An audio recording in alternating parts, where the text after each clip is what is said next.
What up, y'all? Live and alert on the north side of the dirt. It is your man D-Real. I'm D-Real. That over there is Theo B, and this is Friday Vibin. What up? We good. We good. We vibing. We vibing. We're in a great mood. It's Friday. It's Friday and everything like that. Shout out to my brother, big brother D-Real. Shout out to the Rock With Me Nation, Black Panther fan group, my brother Kamoyo and everything like that. Spiritual advisor, Grand Madam Tarot. My mentor, Mr. Ray Smith. Of course, my older brother D-Real and everything like that.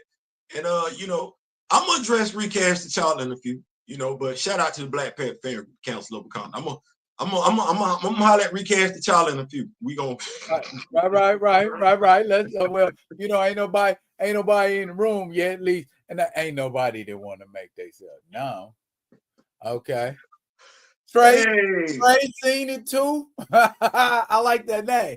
What's up, Trey? What's good, baby? We all up in here. It's just the vibe. We chillitating, hanging out. Sometimes we gonna say what's on our mind, and it might be good for some people, and man, listen, I can't. Might not be so good for other people. Depending on how you came up in here tonight and what you came up in here for, this might not be a safe space. Well, you know what? You know what I've discovered, Theo? You know what I've discovered? People thrive on conflict.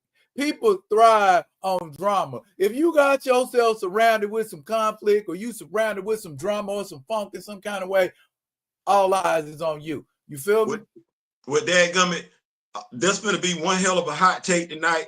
If you came to get something to take somewhere, I'm going to give it to you.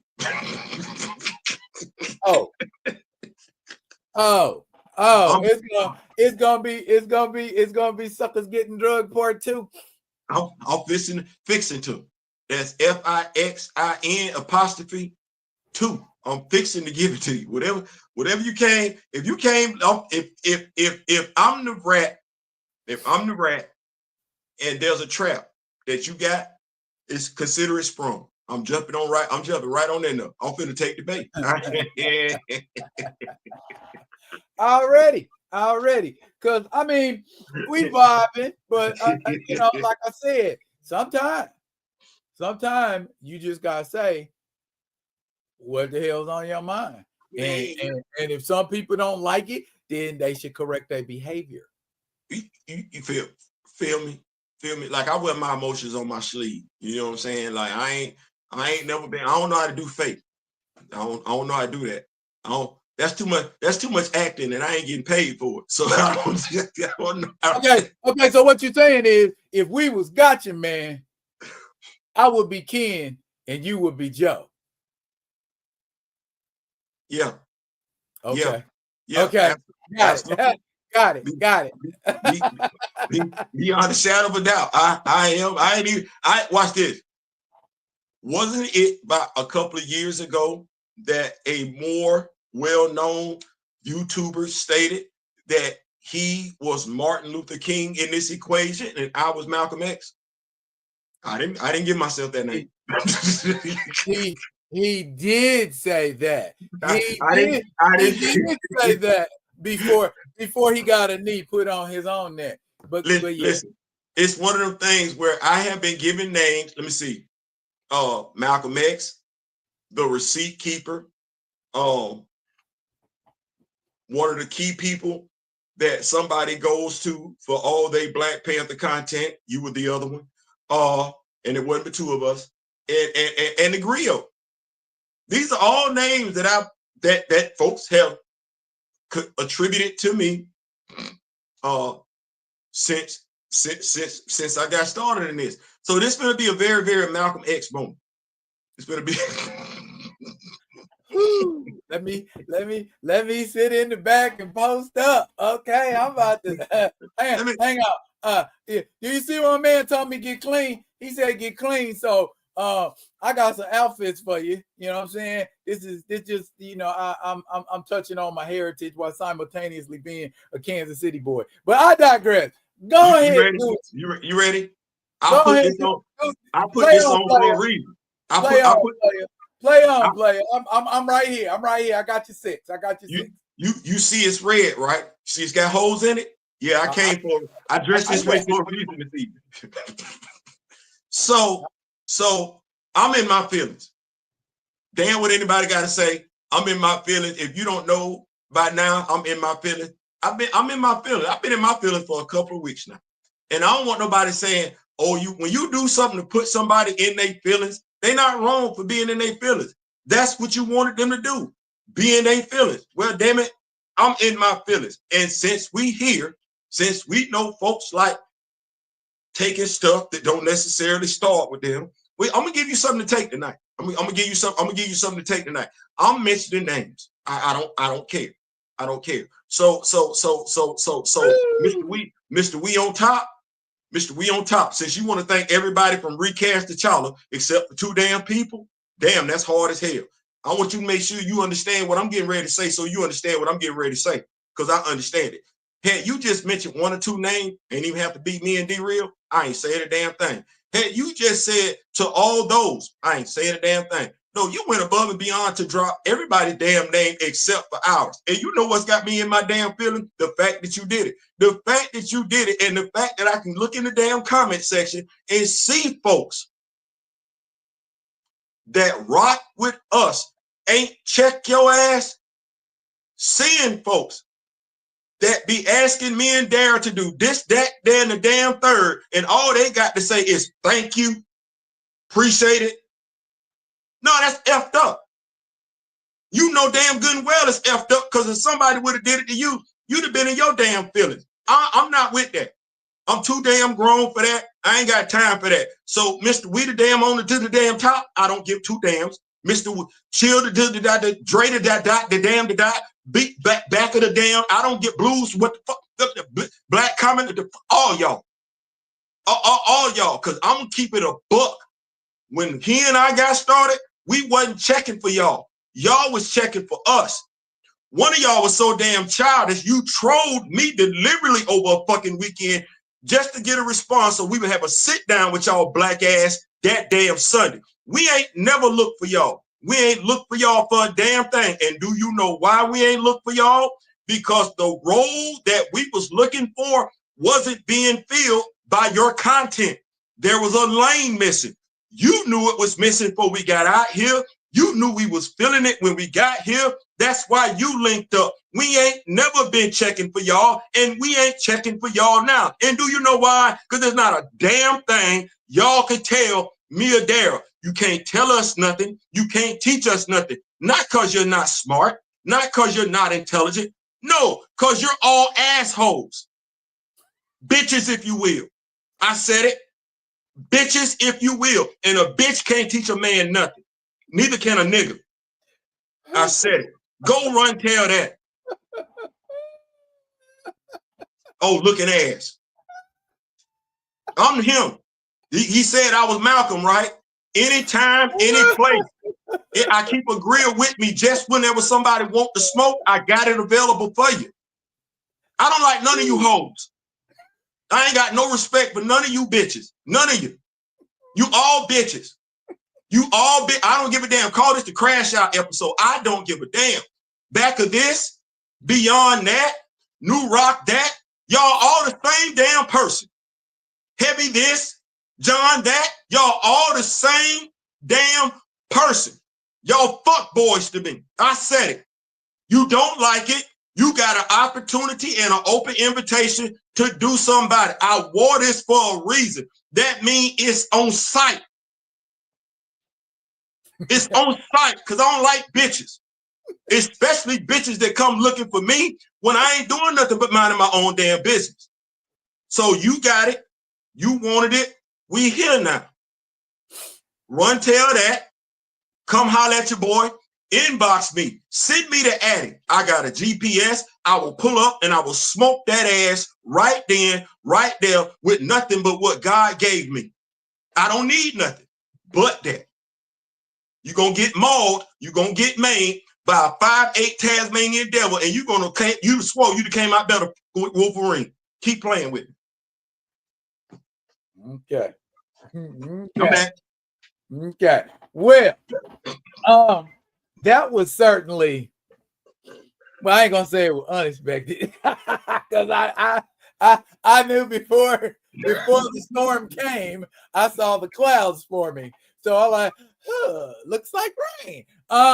With a little bit of lightning and thunder. I guess I'm tired of being nice, bro. Like I've been trying.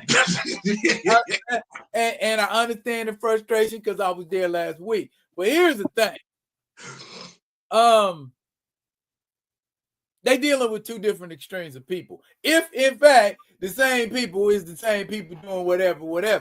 I don't know. I said last night. I told if you know where to find me. I ain't hard to find. I'm not ducking anybody, but you never hear anything from them after that, which is strange to me. And to speak to your situation, all them folks you mentioned, I came at them with an olive branch, and all I got was crickets. Bro, I'm like this. I take that to mean, nigga, fuck you. I'm being honest. That's why I take that. You ain't say nothing. Oh, you don't exist. Oh, you did. Okay. Bro, some of them acting like straight hoes. When something bad happen, don't say, like right now when everybody getting their name called out and getting, ran up one end and down the other. Don't come at me like, what's wrong with your boy, or why is he doing that? Where is this coming from? And nobody. The fact that some of them acted like straight hoes with it, and when I say hoes with it, bro, you wasn't even the one in the midst of it, bro, and you ain't even do us the solid of having a conversation as a grown man. You weren't the offended party, but you move like a hoe anyway. Let me tell you something like this. It's hoes like that have established people not wanting to fuck with younger people. It'll be hoes like that. Of course it's ageism, but I mean, how do you explain blue? Bruh. Oh, Southern Georgia, Southwest Georgia. If it's ageism, so clearly it ain't just ageism. Bro, I'm gonna tell you something like this, and people can take it for whatever they want to. I lived in Southwest Georgia, and there is a mindset that while you despise the oppressor, you low-key still gonna kiss the oppressor's ass. I lived in Southwest Georgia. I'm from that area. I recognize the mindset. It's why I've always been a damn outsider, because I came from up north. Up north, no, I'm looking you dead in your damn eyes. I ain't never looking at your damn feet. And if you got a problem with me looking in your eyes, then we can solve it. But looking in your damn feet, making you feel like you know more than me, anything else, just to temper your feelings, F your damn feelings. I know what I know, and if you don't, get over it. Bro, let me tell you something. 2018, I'm down at the Camilla Courthouse, getting my paperwork together and everything, because I'm moving to Camilla. You feel what I'm saying? Right. We having a conversation about SEC football in the courthouse. Bro, I cannot make this up. You can tell when you talking to somebody and they can't believe the words coming out your mouth. Like you surprising them with your knowledge. I'm talking to this white dude, bro. He couldn't even believe the conversation we was having. I don't get caught up in that race thing. You a man, I'm a man, and the way I was raised, we put our pants on one leg at a time. You're not different. You're not jumping in your ish like that. So to me, it's one of them things where it's like this. You and I don't mind giving out information. Each one teach one. United voices are louder voices. Hell, you said T'Challa no dollar. We was trying to share knowledge, grow knowledge, so folks would know more about this character so they wouldn't be caught up on the BS in the movie. And when you're willfully, freely giving out information like that, you doing videos with this person, that person, telling them the history of that character, this character, and everything like that, you growing their knowledge. When somebody gives you they ass to kiss for no reason, it makes it hard to trust working with other people that you don't know later on. Because like I said, we didn't come into this looking for them. They came looking for us. What you come over here for? It's just like with Antonio Pierce. What did you hire him for? What did you come over here for? Why did you come to Daryl and I? Two old heads that are knowledgeable when it comes to comic books. And regardless of whether or not black comic lords are sitting out there anyway, they ain't talking about Black Panther, T'Challa, Wakanda like these two dudes are. So you came over here for a reason. The same dudes that were big on black representation, black imagery, they never faked the funk on that.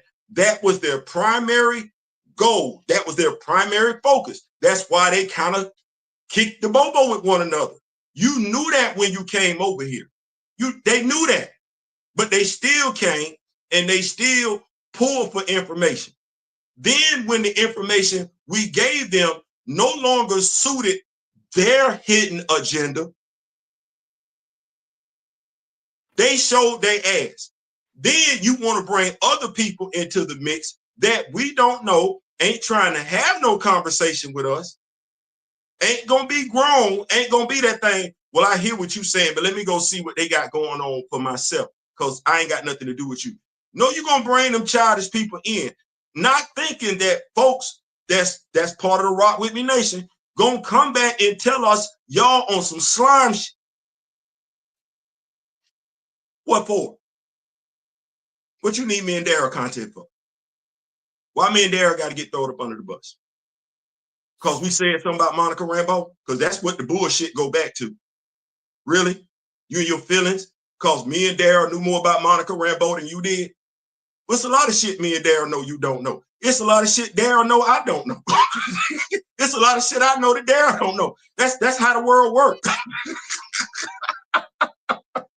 And you know, all that boils down to, Theo, and it's the same thing you've said in the past week or so. It's the same thing I've said in the past week or so. There are things that people can come across through osmosis that sounds like it came from somebody else. But if you know beyond a shadow of a doubt, this person has championed that cause, and you make no mention whatsoever of them in any kind of venue whatsoever, or no at all, and you go out of your way to mention people who are their peers, and not to mention who have more knowledge than they do, and not expect that, or maybe, and here was my thought, here go the conspiracy theory shit, maybe that was done to elicit a response, but you may not enjoy the response you get. Right. You not gonna, because on some real shit, we Friday night vibing. On some real shit, Homemonger can't tell you why he stopped talking to you, because you ain't say nothing bad about Homemonger.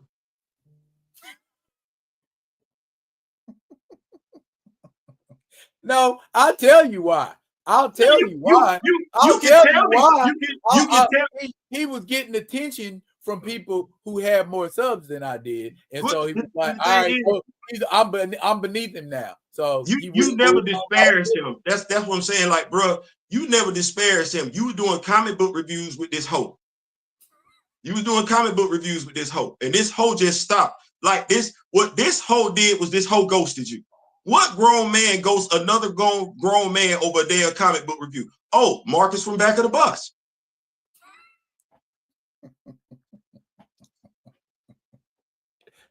I'm sitting up here like, you not even mentioned. Your name ain't in the crux of this. It's not. You and the person you working with got a good relationship. You just ghosted. That's a whole move. You ghosted because, here we go. We got ghosted because we snapped on their friends. That's what that boiled down to. That's what they was in a gang that we thought we was a part of that we weren't. Oh, that's what that was. Is that what that was? Yeah, they was part of a gang we thought we were part of that we weren't. See, we thinking when the gang when gang members get into it, they just fight amongst themselves, and that's what that is. No. We didn't know there was clearly a gang. See, we were pawns. We were pawns. We were tools. We were tools. And what we did was we challenged the hierarchy. We challenged the hierarchy of their friends. And so when it was perceived that I was insulting Chill, Dre Mac, and Blue, then everybody got offended. And when it was perceived that you were trying to egg me on, I guess somebody put a prophet hat on and predicted you were going to take my side. or maybe they put on an infinity gauntlet. I don't know. Got in contact with one of them Inhumans that could low key see the future and everything like that. I don't know. Maybe they hit up Destiny over the damn phone. Who knows?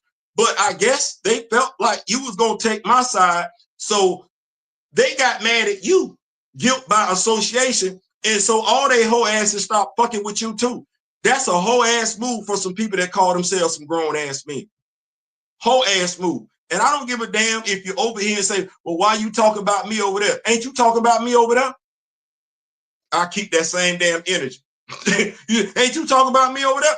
Okay, well, I'm dragging your ass over here.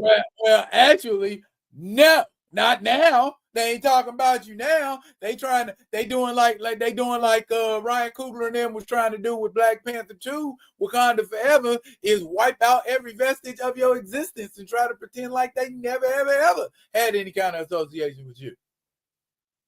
How you gonna do that when you penning your comic book reviews with me and you in it?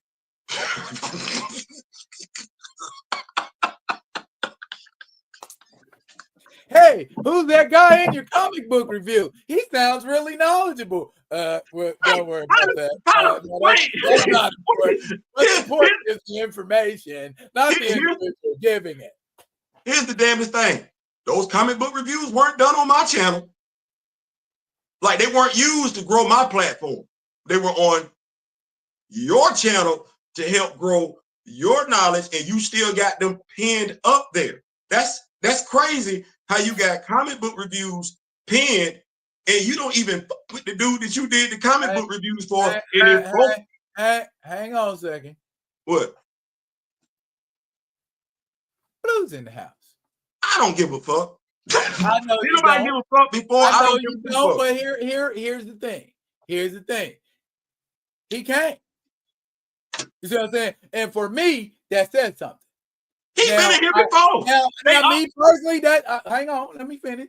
He had beef. Y'all had beef. I didn't have no damn beef. I asked the damn question. See, that's the thing. Ain't nobody have no damn beef. I asked the question using the word we, including myself in it, you as well, and folks got in their damn feelings. I don't want to hear nothing because they been in these damn lives. Don't say something because I mentioned your damn name now. You been in these damn lives lurking like we been said it. I don't want to hear it. 2024 was the year for us to handle business. But since we want to move like hoes, keep that same energy, I ain't got a damn thing. I'm Malcolm X around here. Y'all fuck with the wrong one. No, I don't want the damn conversation. Daryl tried to get that damn conversation started that damn Saturday. And what did you do as an older man? Condone that bullshit by them fucking kids. So fuck no. Yes, I'm in my feeling. Ain't a goddamn thing you can say to me. Okay. Well, what can you do about that? If the man don't want to talk, he don't want to talk. I wanted to talk that fucking weekend. Folks wanted to act like hoes being they fucking feelings. Don't talk now. We done had damn near all of 2025 to talk. When did the Marvels come out? Way before 25 or 24. Motherfuckers had enough time to open their fucking mouth and act like a grown man. What did you do, Daryl, that same fucking weekend, that same Saturday, that same damn day? You tried to do what? Broker what? Peace. Blue cut us the fuck off like the rest of them cut us the fuck off. So what you can do in this live is cut your ass the fuck up out this live. Keep that same energy. Move like you've been moving. Don't change. Don't do it now. It's 2025. The shit that I tolerated in 2023, 2024, no, I'm not doing that shit. Go back to your crew. You're not wanted over here. You're not wanted and you're not needed.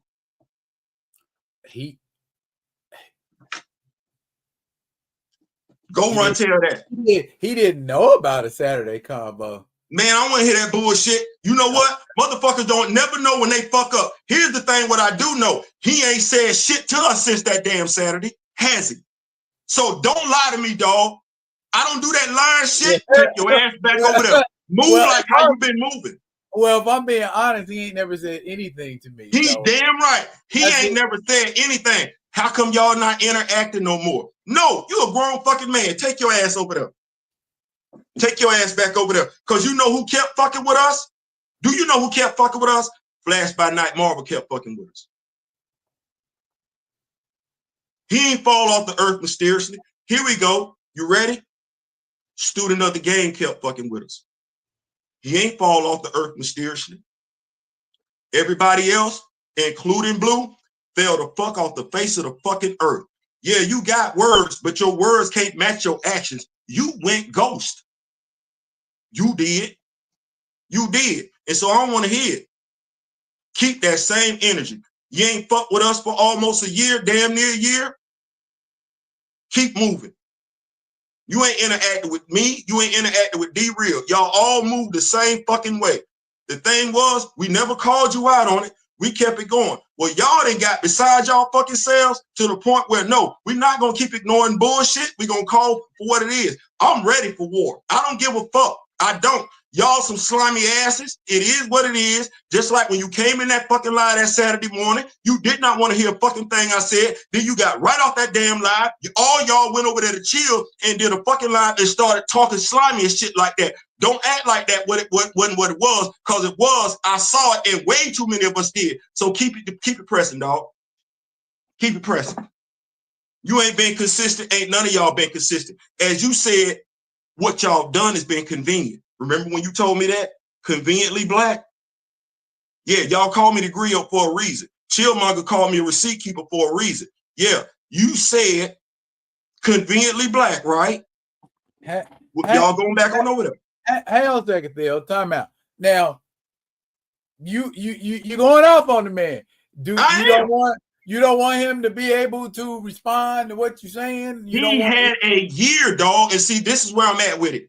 If you move fucked up for a year, see, here we go. Here we go.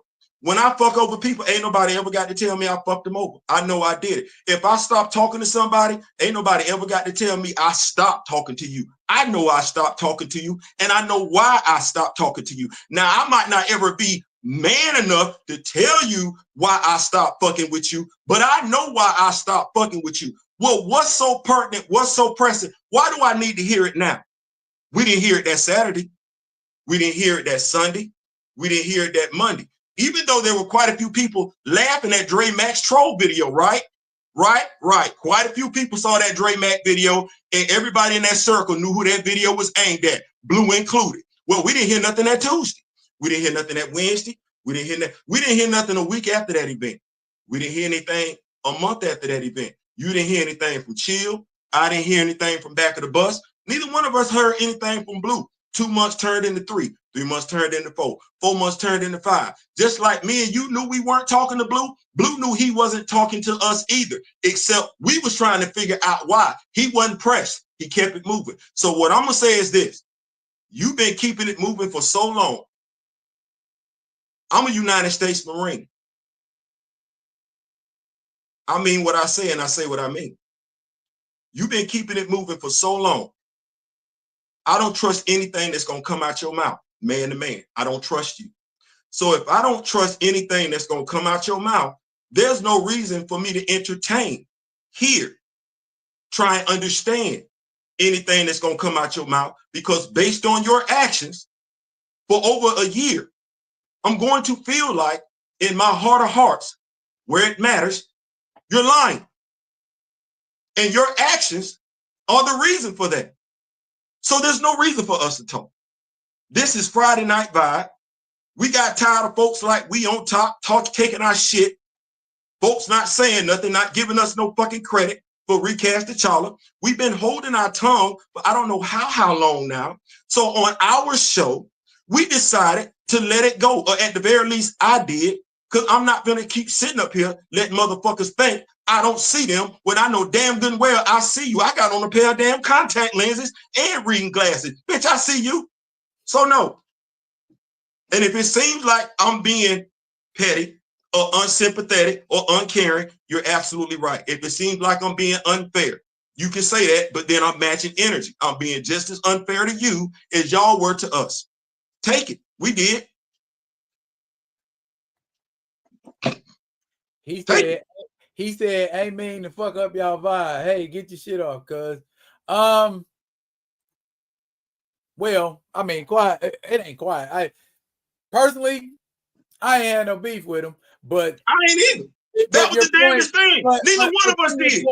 But to your point, and the question I asked, well, actually, I got 3 questions. The question I asked was, why wasn't nobody on that end trying to garner no peace with us? Why was it me extending olive branches and getting ignored? You know what I'm saying? That was the first question.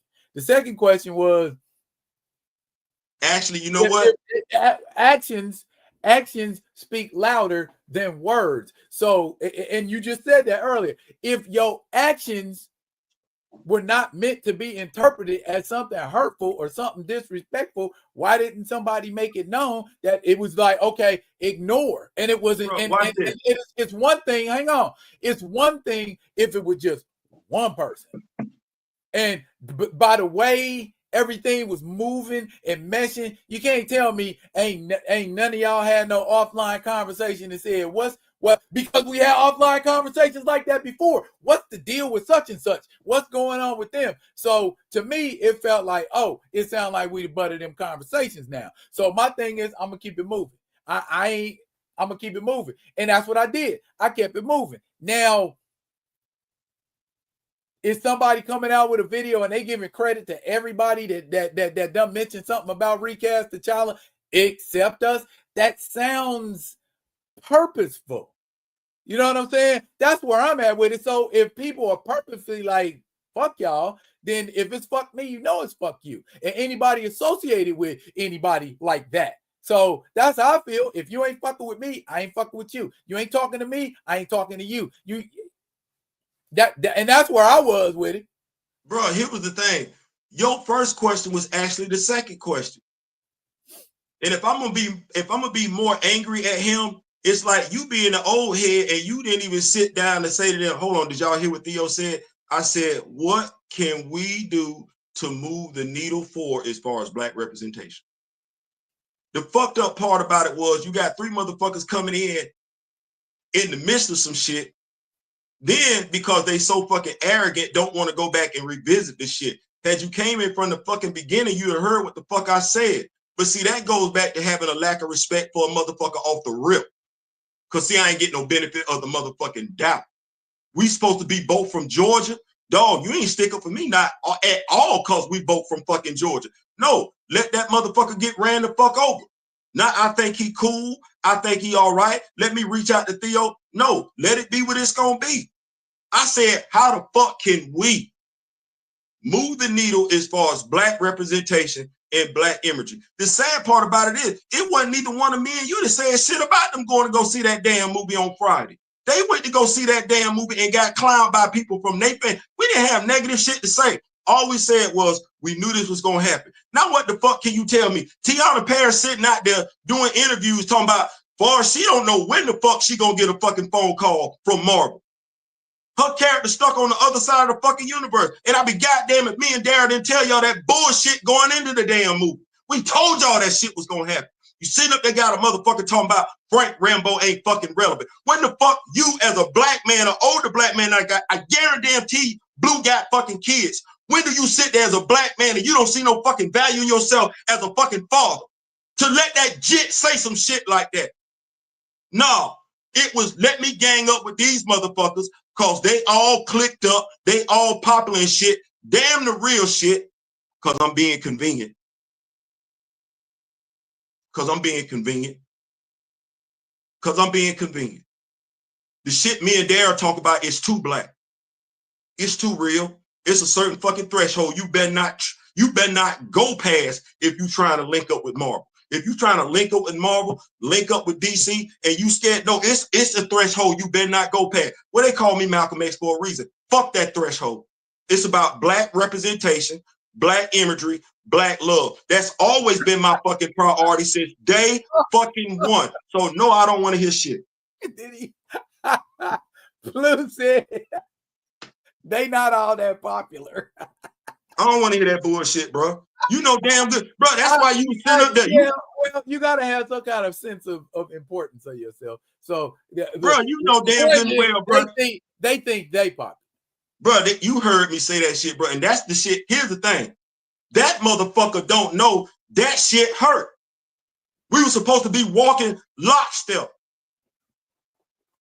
See, me and him had conversations off the fucking book where it shouldn't have never got like this between me and him. Damn right. We were supposed to be tighter than that. No different than, watch this, us and Flash by Night Marvel. We kicked the Bobo off the fucking book. No, you gave me your motherfucking ass to kiss. Well, you know what? I don't like kissing another man's ass. I don't. I don't. I don't get down like that. And the fact that I'm looking at grown men giving me their ass to kiss, well, I've never been that person. I'm a heterosexual male. I don't like that. I'm not attracted to y'all like that. Y'all be giving me y'all ass to kiss. So no, keep that same energy. And trust me, fucking up Friday Night Vibe, that's not even possible. Nah, cause I get right back to what I was doing for. Boy, look, but hey, boy, I'm about to turn the camera off and get back to it. Before I get interrupted, nah, I ain't. Shit. Okay, he's giving very straightforward answers in the chat. It's very clinical. I don't know what to say about that.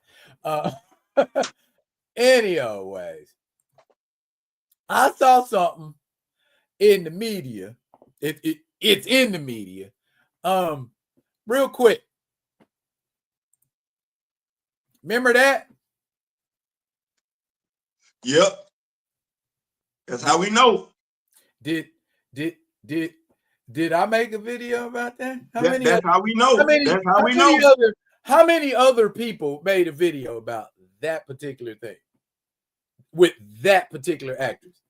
Like I said, that's how we know. I'm just saying, that's cool, but I already, months ago? Was it months ago?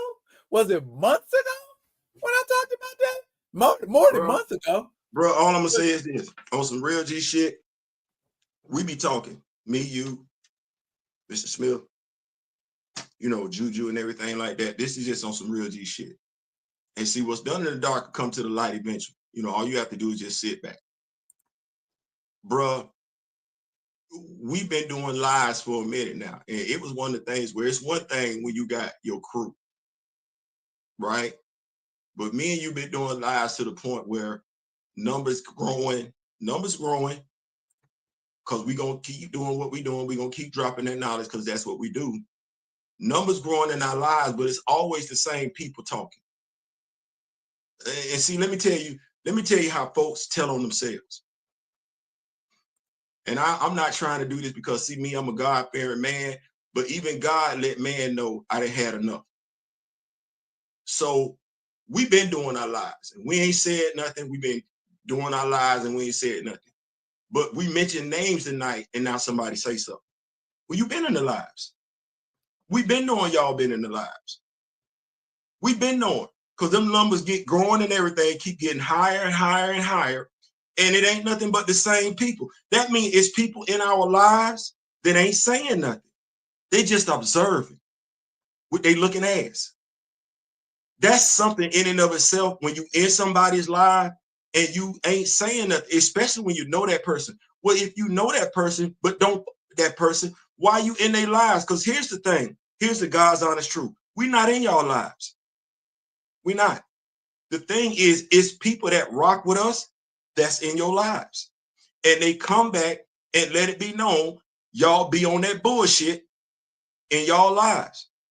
We didn't go looking for we on top. Folks over there came back and told us. The fact that Daryl and I drop original content that ain't none of y'all thinking about dropping, such as when he did that video about that lovely young lady being Aurora Monroe, it's very, very telling when y'all drop that bullshit later on. Where'd you get your idea from? It ain't, you can't Google it. You can't research it. Where you get your talking points from? Because you stole his shit. Hang on a second. Blue, we ain't even talking about that. No, well, at least I ain't talking. I ain't talking about it. No, I'm just making a point. I'm making a point. You're welcome to continue to sit in the live if that's what you want to do. Yeah. But yeah, we on. We on. We just making a point that there are people that be in these lives on a consistent basis saying something. There are also people in these lives on a consistent basis that don't say anything. That's just the God's honest truth. If I'm doing a live and it's 30 people in the live, but it ain't but 8 people talking, then it's 22 people just sitting there watching. And they ain't got no question.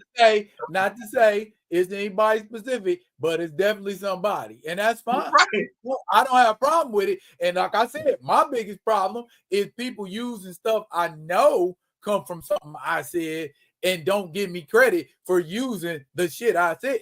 That's my only issue. Y'all can do all that other shit. I'm not tripping on nothing else. Let me articulate. It's difference between what I'm new. I just want to see what you're talking about and I pull up. I'm a writer. I don't want to make my presence known because I'm actually writing the comic book that you're talking about. I'm an editor. I don't want to make my presence known because I'm actually editing the comic book that you're talking about. That's fine and damn well. Ain't nobody tripping on no bullshit like that. We just sat up in lives and did shit like that. But when motherfuckers be sitting up in your lives, see, this is the thing. I know what my intentions are, just like everybody knows what their intentions are. You know whether or not you're doing right. You know whether or not you're doing wrong. And mind you, I'm saying this man to man. This ain't me saying you doing wrong. I'm saying we as men, we all know when we're doing right and we all know when we're doing wrong. Well, you know, not you specifically, you know when you sitting up in somebody's live and you on some BS. You know it. Well, now it's starting to come out because not only are we sitting back, but because Daryl and I are who we are, we've established ourselves being two of the foremost people when it comes to Black Panther knowledge. That's what that is. We didn't say that, low key. Your clique did. Well, it starts to come across like, well, hold on. You ain't ever talked about nothing like this, nothing even remotely like this. As a matter of fact, I've heard this before, and it sounds an awful lot like what I heard before came from somebody that you don't even damn interact with. But that's crazy. So that's where we're at right now. We see it. It's funny. It's cute. You know, imitation is the serious form of flattery and everything like that. It absolutely is. But on this particular vibe, because Daryl and I, how long we been holding our tongue? For about a year now? Year and a half? In the spirit of being professional. Yeah. Okay, about a year. About a year. The videos popping up recently with Daryl and I's talking points just happened to be the last straw. That was it. It was like, now damn it, y'all done too much now. Now, what Della Reese told Eddie Murphy and Harlem Night, you just said enough now. Bring your ass, nigga. Bring your ass.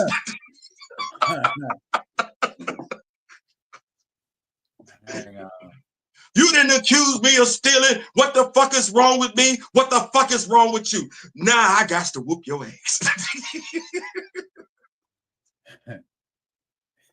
We saw that movie this past week, man. Alicia had never seen that movie before. Harlem Nights. We don't make movies like that no more, dude. We old as hell. God damn.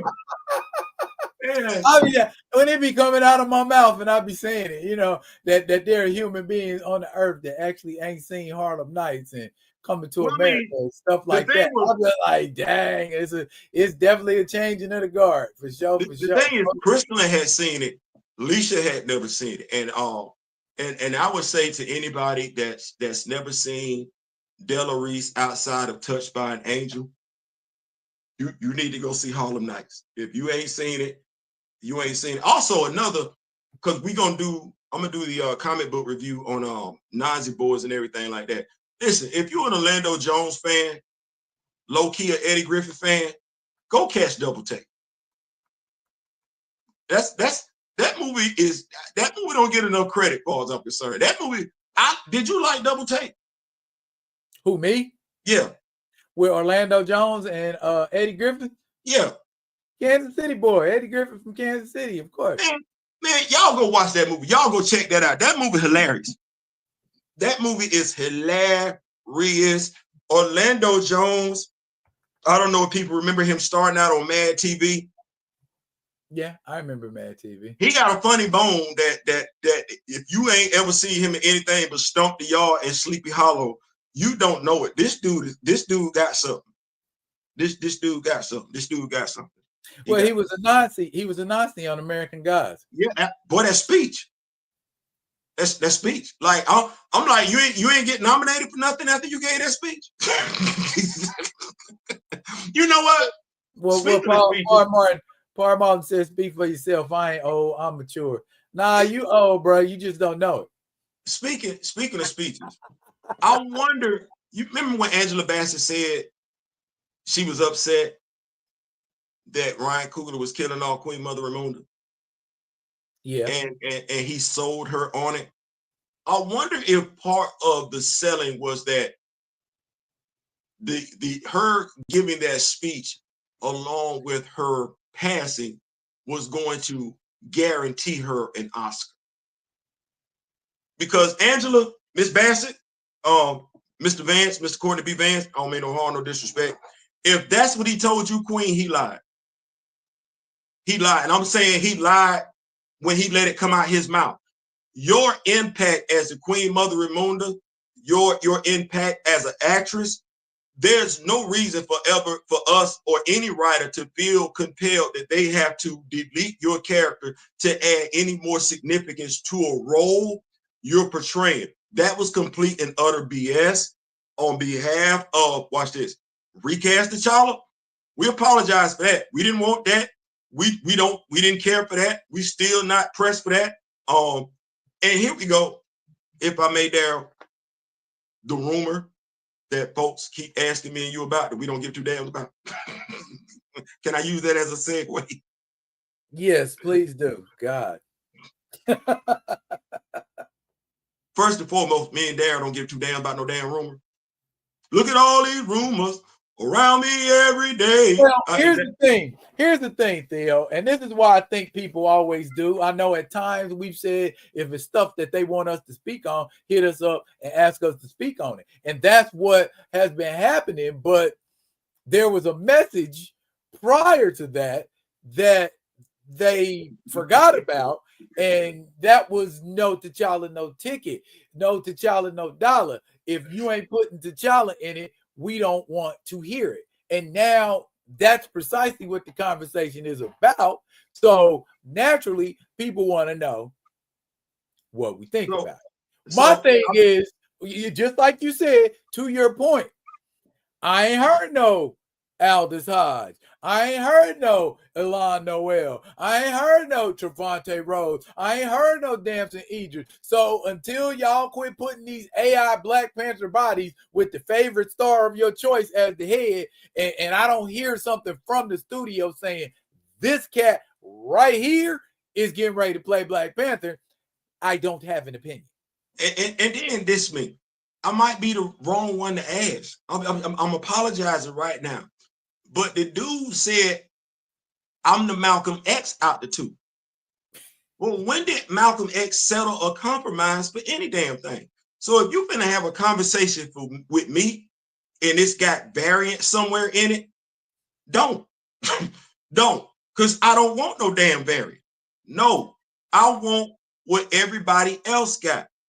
Here's the bigger question. Here's the bigger question. All right, if we scrapping everything we done did since 2008, we scrapping all that and we coming out with something entirely different. What is Black Panther 3 going to mean in the overreaching body of things? You know what? So here's the thing. What Eddie Kane Jr. say, if we ain't gonna do this thing right, then let's just not do it at all. The reason why I mentioned the speech is because someone, used Black Panther 3 as a segue. Someone stated, Juju, perfectly honest with you, having a conversation with somebody, well, what do we do? Act like Black Panther 2 didn't exist? Why not? Why do we need to act like Black Panther? Black Panther 2 did nothing to move the franchise forward. Let's just be clear. Let's be honest. Black Panther 2 from a creative aspect, did nothing to move the franchise forward.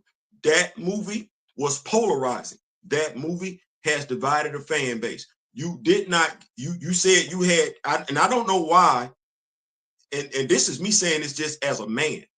I don't know why he didn't fire the two dudes that made a business, a $1.3 billion decision in a matter of minutes.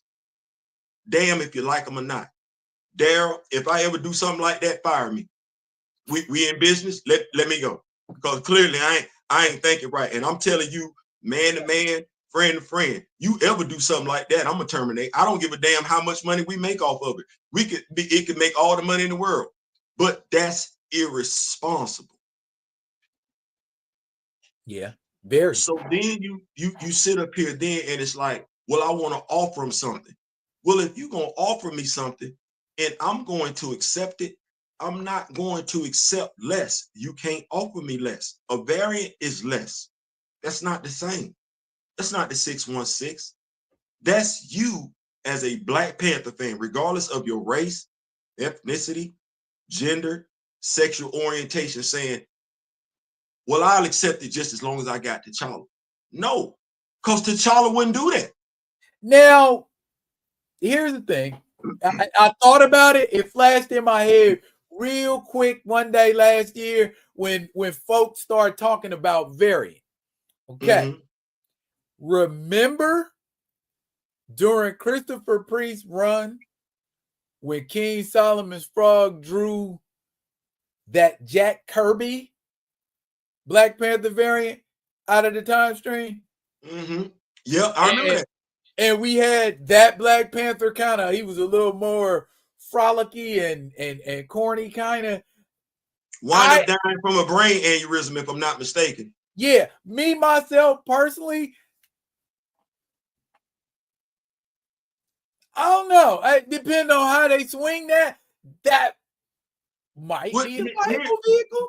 Here's the thing. And I could do it like this. Mr. Smith has suggested it. And honestly, when you look at what the cast and crew was saying, they didn't want to work with anybody else. That was a selfish ass decision. That was a crab ass mentality. Because you're not going to say you didn't want to work for anybody with anybody else for all the right reasons, not if you knew the character. And when I say character, the character of the man who you work with. You wouldn't have never done that. You wouldn't have never done that. So don't tell nobody else that. No. But that's a great way still to bring you give him all of the qualities that T'Challa didn't have in the MCU. Because that's the biggest one we have a problem with. Can we have some scientific savvy? Can we have some scientific adept know-how? You know what I'm saying? Watch this. So Mr. Smith suggested something. I'm torn because I don't want to belittle, make light of lessen the character that Chadwick Boseman. I want that T'Challa to still be significant. So I'm thinking to myself, it will be, trust me. Right, I'm just saying, like, we still talk about Sean Connery. Right. No, what I'm saying, like, mitigate him in the MCU. So this was my thinking. It's far-fetching, whatever it is. But it would allow the cast and crew to reassert themselves in a much better, compelling story. See, you could bring everybody back from Black Panther 2 if Shuri, or since we gave, and well, we can't give it to her because the young lady who plays Zara Barry, she's passed on.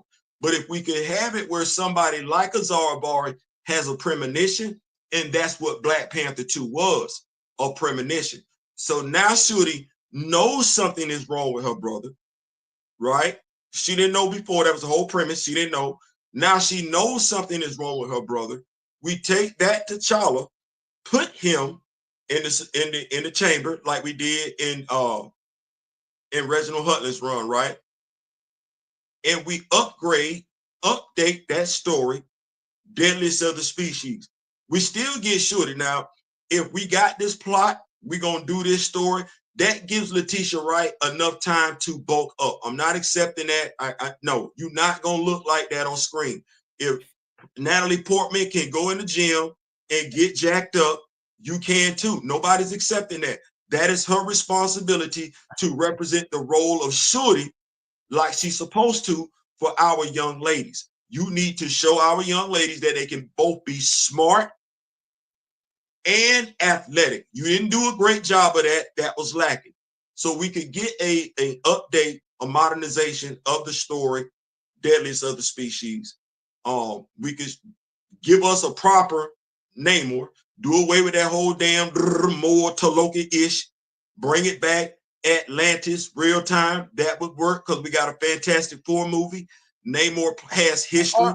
Are you talking about what they getting ready to do prior to Secret Wars, or are you talking about after Secret Wars? I'm talking about with Black Panther 3, erase Black Panther 2 from history. That was a dream. That's not gonna happen. Hey, listen. That's not gonna happen.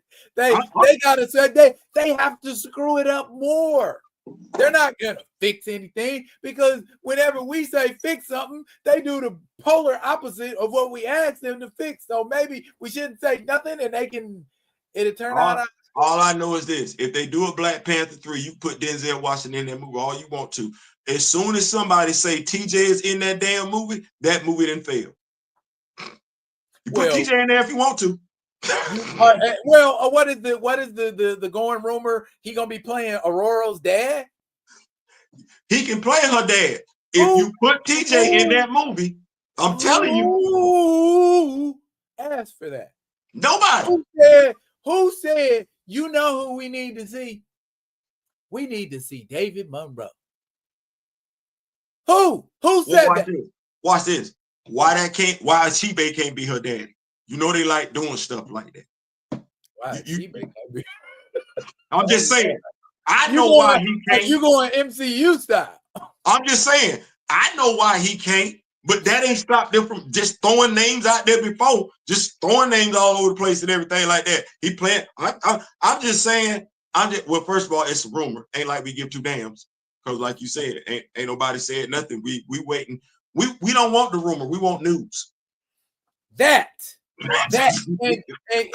And rumors are always so much of the currency that moves stuff around social media, man. It's just you got a good juicy rumor. Oh, that can circulate around on everybody's page for a little while. And do you know how much it's crazy because folks that don't talk about Black Panther, don't talk about T'Challa, soon as a rumor broke, they put the video out there. They do 9.6 this, whatever. Do you know how stubborn me and Dara got to be to not even do a video on that? Y'all ain't did no. So hey, you know what? Take the titty out your mouth. Let you ain't no titty in your mouth no more. You got to do it on your own now. Y'all ain't gonna do no video on the Black Panther rumor? No. Holla at me when it's not a rumor. I do a video then. I ain't do no video on when they start talking about Denzel being in the MCU and being part, if he ain't doing something, period, like being an M. Telly or an Azuri or something like that, it ain't what is he gonna be? Who he finna be? He finna be T'Chaka? Well, that dude's still living. Who he finna be? Who he finna be? Sion? No, y'all lied and said that was some damn dude named Njobu. I still don't know who that is. Okay, well, damn, Zuri? Well, no, you saying that's me. You saying that's me. I'm getting ready to show up in a damn video game I didn't even know I'm finna be a part of. So that ain't it. M. Telly? Well, y'all don't even know who the hell M. Telly is. And then for y'all to even put M. Telly in there means you would have to put Hatu Zaraze in there, the War Dogs. And we know damn good and well y'all ain't finna do that. No, so I don't know. I don't know. I don't know. I mean, I understand an original screenplay, and I think you talked about it in a video this week. I understand if you're drawing material from a book, what makes the canon in a comic book less important than the canon in a novel?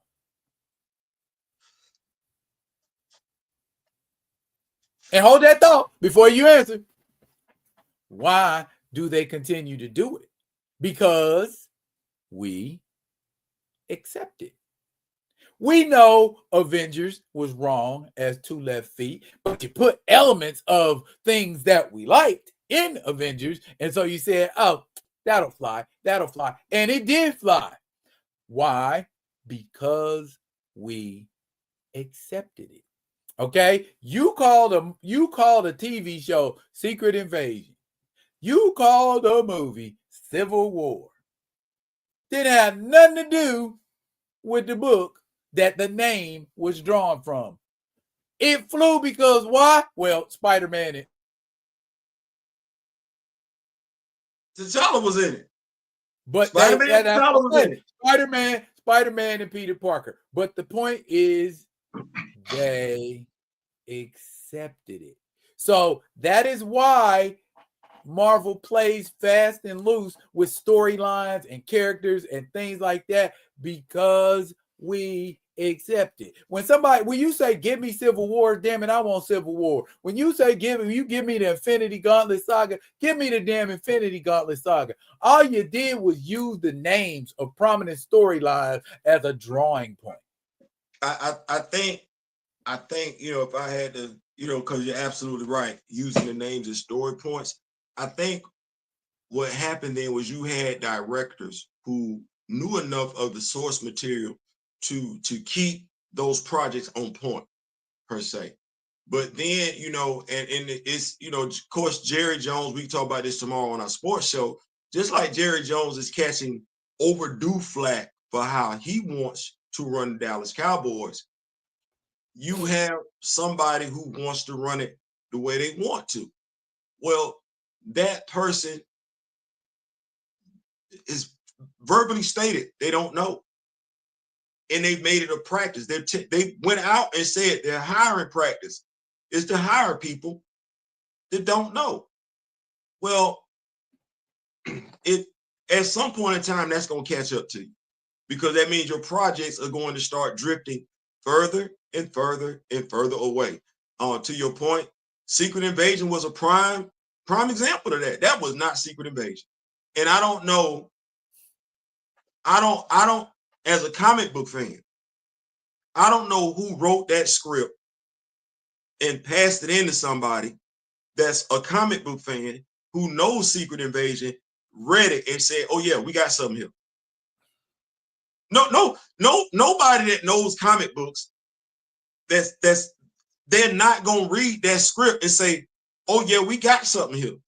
No comic book fan that knows comic books, the history of comic books, regardless of the marvelous job the young lady did playing Agatha Harkness on WandaVision, it don't matter. Nobody is going to say that's a comic book fan, she deserves her own show. She's a supporting character. She's a supporting character for a reason. They've tried to make her a major character in the comics based off MCU synergy. Guess what? Nobody cared. So that means the folks that liked her appearance in WandaVision, they gave her all the critical praise that she deserved, well deserved. They were not pressed to go to the comic book store and read a character she portrayed. They weren't. So if they weren't, and I'm looking at Kevin Feige like, damn, dude, if you can't get folks to get behind the character you want them to do in its cheapest format, the comic book, why would you dedicate millions of dollars to a series featuring this character? That don't make no damn sense.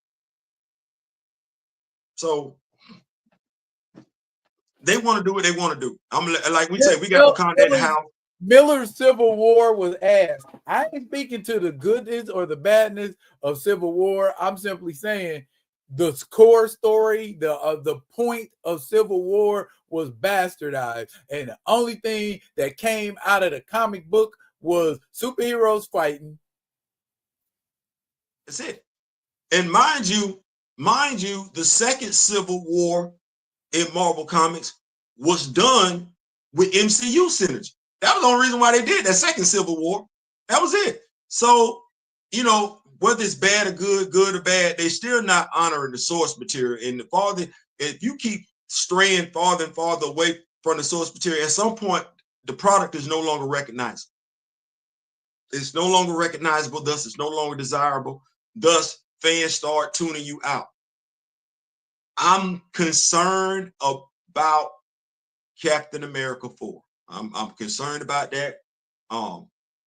What do you want to happen with Captain America 4? Okay, so this is me putting my feelings to the side. Okay. If I'm putting my feelings to the side, right? I want Anthony Mackie to knock this one out the park.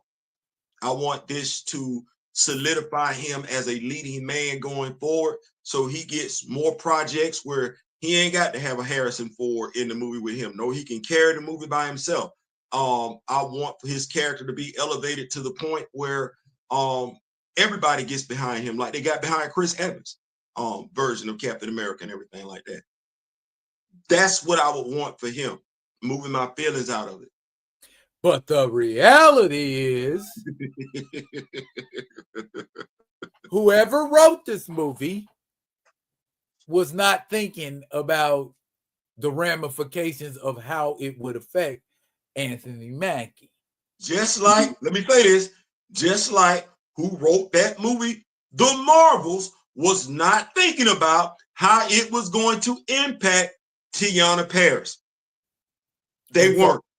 And so now you got a movie filled with Hulk adjacent characters and Captain America sprinkled in for good measure.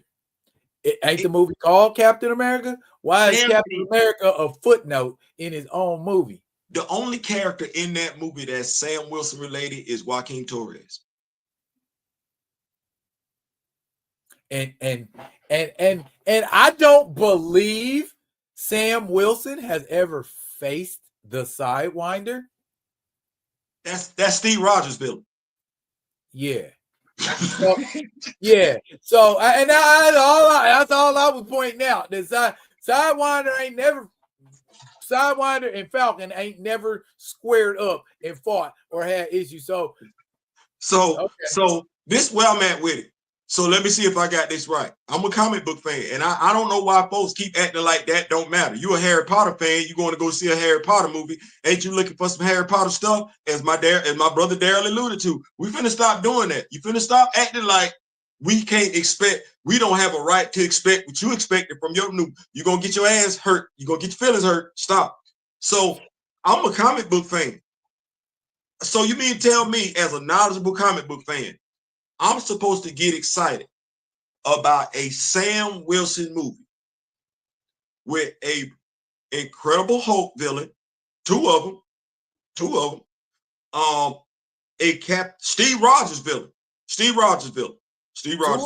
three of them. That's what I got. Like I ain't trying to act like that.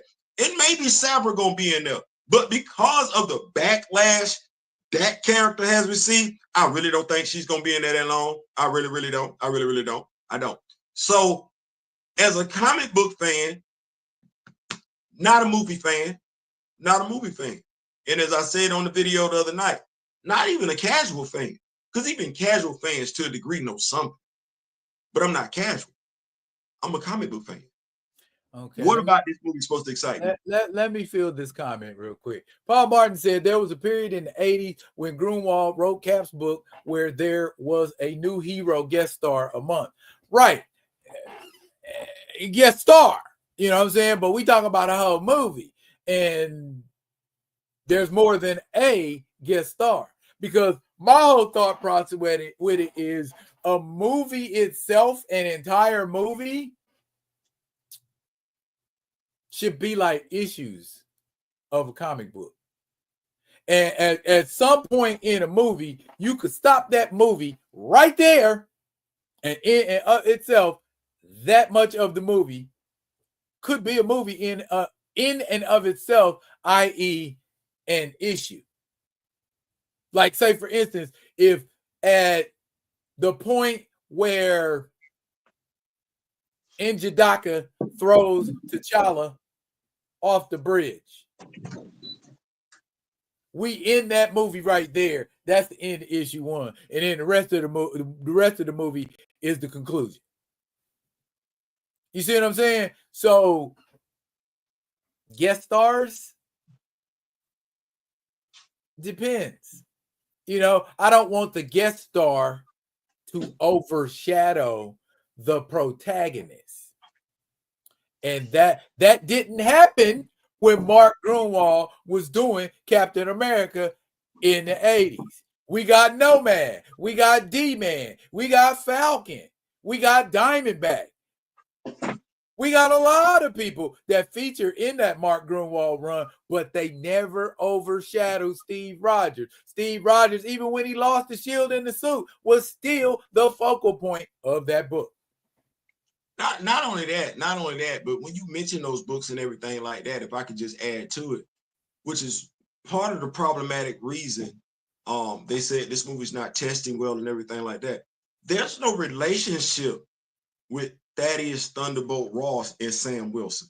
None. But I mean, it's all cinematic at this point. Right. That relationship is with Bruce Banner. And even if we look at the MCU, the person who has had the point of contention with Ross is Steve.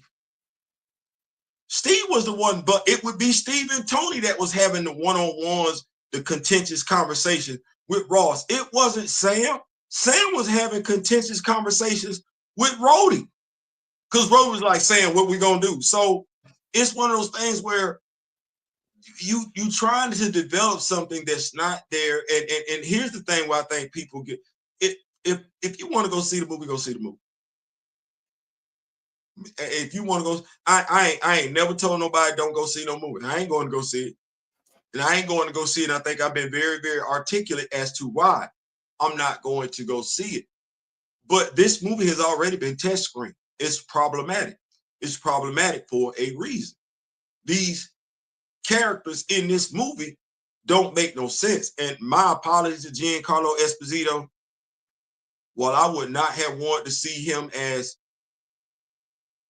Professor Xavier or Magneto, damn, you deserved a lot better than Sidewinder. Like, damn. When has Sidewinder ever been a major villain in the comics? I'll wait. Never, ever. Nowhere outside of Marvel Team Up and Captain America. What is Sidewinder without the Serpent Society? Oh, I don't know. One teeth without the other ones in there. I don't. What is we doing? Like a guy who teleports. Yeah, that's what he is. He's a guy who teleports. Do you know what they said they got in this movie? What? They tried to do the superhuman thing prior to, but they had to do the reshooting because the superhumans from the Serpent Society didn't look right.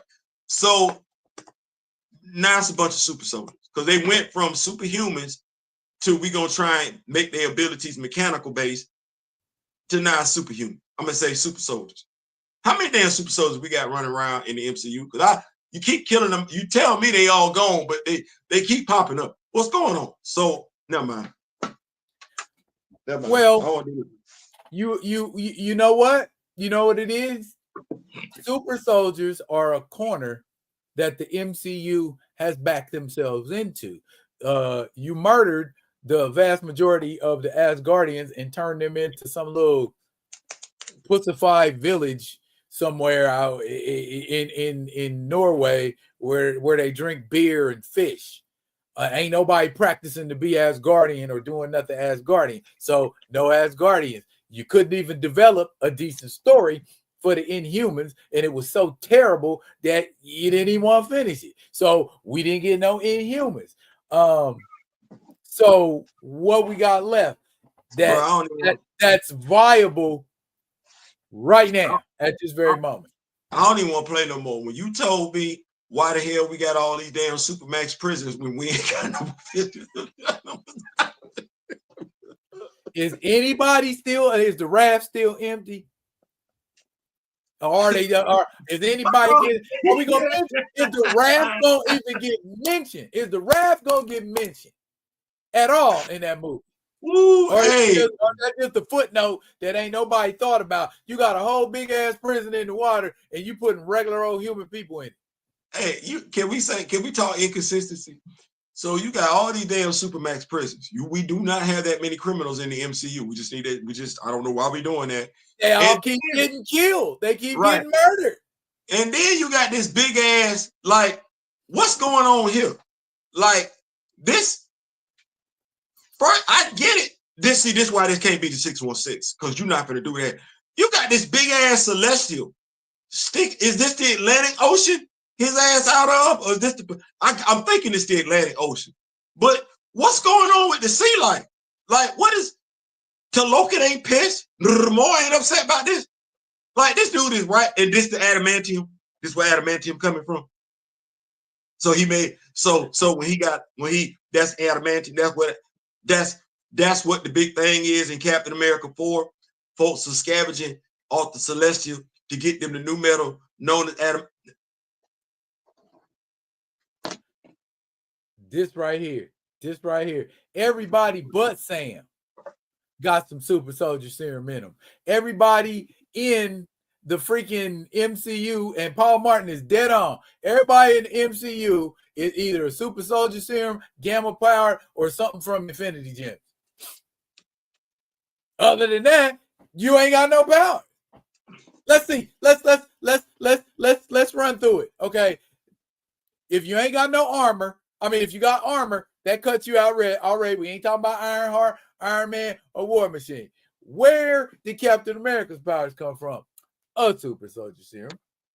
Oh, excuse me, Spider-Man. His powers came from a radioactive spider. What about Black Widow? Oh, a derivative of a super soldier serum. Where did Hulk's powers come from? Gamma rays. Where did Quicksilver and Scarlet Witch's powers come from? Infinity Gems. Wait a minute, Hawkeye, because Hawkeye ain't got no powers. Hawkeye is non-powered, so what is it? What? Okay, let me ask this question, and I'm spitballing here. What is it? Because we don't talk about Hawkeye like that. Why? But then again, I know why I don't talk about Hawkeye like that. There's a reason for that. But why don't we talk about Hawkeye like we talk about Sam in regards to not having superhuman abilities? Because Hawkeye got skills. What? That's what you're saying. Flying ain't a skill. Hawkeye is a trained shield agent. Flying ain't a skill. That's not a skill. If you don't stop it, you know what that is. You know good and damn well with that. Hey, if you had a choice of being Black Lightning, Black Panther, or the Falcon, which one would you pick? You know what? That's not the question. Which the question you but we talking about flying. No.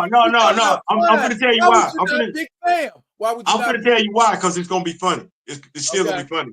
That wasn't the right question. The right question is, which one wouldn't you pick out of them three? It would be Sam. I'm not picking. However you want to do it, Mr. Nelson. But you know what it is? I think the difference between Sam and Clint, Sam has no offensive capabilities. He has none. Sam is not a master marksman. Sam is not an assassin. Sam is not a trained killer. That's what sets him and Hawkeye apart. And you know, with that being said, let me say this. I wasn't no fan of him putting hands on Hunter. Hunter should have dog walked Sam. Hunter should have dog walked Sam. T'Challa should have dog walked Sam. No, because that's T'Challa's older brother. No, I don't give a damn. I don't get. Yeah, Sam Black. I don't give two damns about his skin complexion nor his race. Hunter should have walked the dog on Sam like it was nothing. No, so that storyline. Hang on, I got another. These Caesar said they never specified that Widow had serum, but she always fought like she did. Did we watch Black Widow? Or not?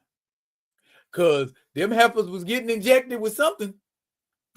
I don't know what it was, but they was getting injected with something. So I think.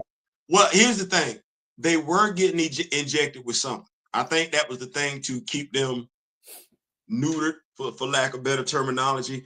I know you and I, and I'm pretty sure Steezel knows it too. Comic book fans know that in the comics, the Black Widow, Natasha Romanoff, does have a derivative of the super soldier serum in her abilities. They went back, they retconned it because folks was trying to figure out how she was putting hands on folks. Hey, Kamoyo said about when I asked you about, he said he can't answer that because light-skinned people can't be superheroes. That's the rule. Not past 1943. Not past 1940. Well, I guess we can be superheroes over there in Africa. I guess ain't nobody tripping over there in Wakanda. I can be the Black Panther in Wakanda. Ain't nobody tripping on that. So y'all kiss my butt. I'm the Black. All y'all that had a problem with Aaron Pierre being John Stewart, damn it, he can beat T'Challa over there in Wakanda. Now what? Say something. Say something. Matter of fact, that's my son, M. Telly.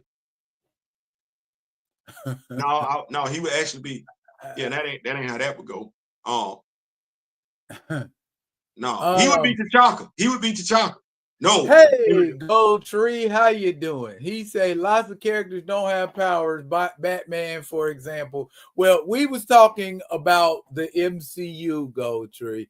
The query was that the vast majority of people in the MCU either have some kind of derivative of the super soldier serum, gamma radiation, or what was it?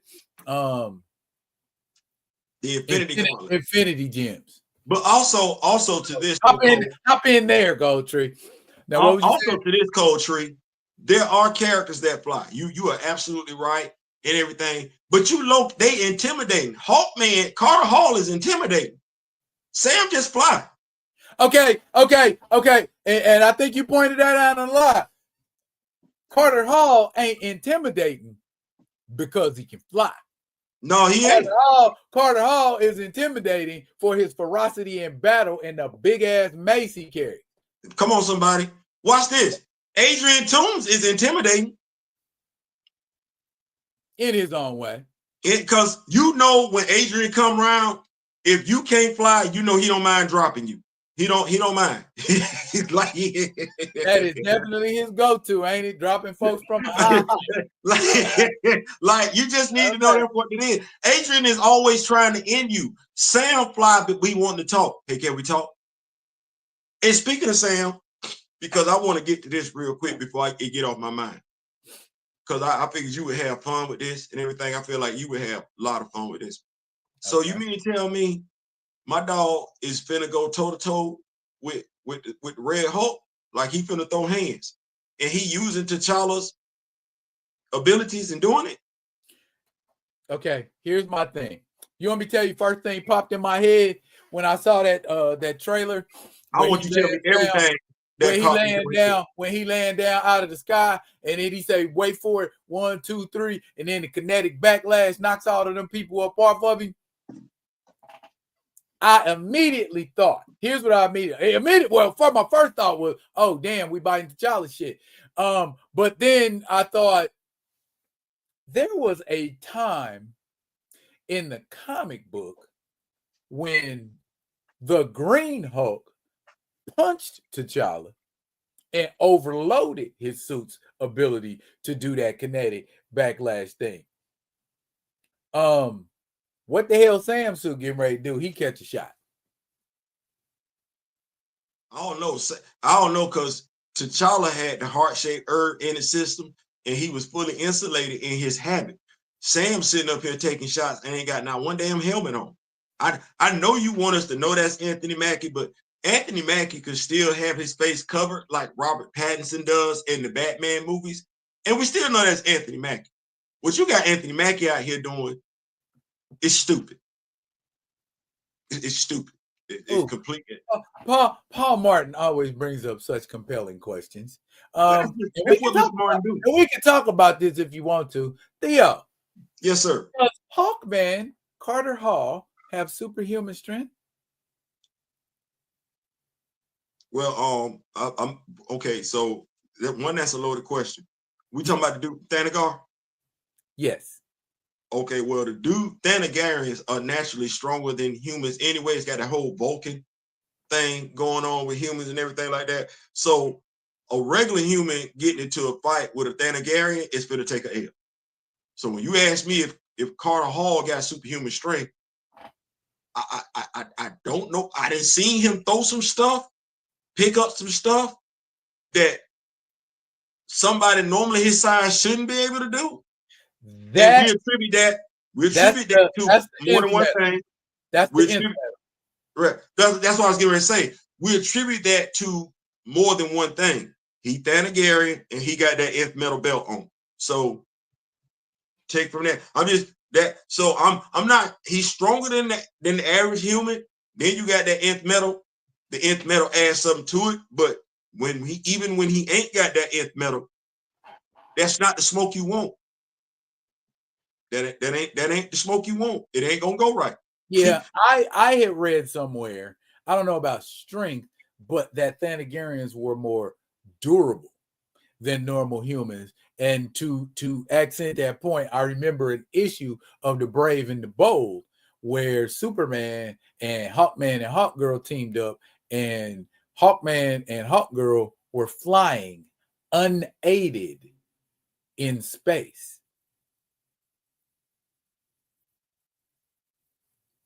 Nothing but their wings. Did they have the belt on?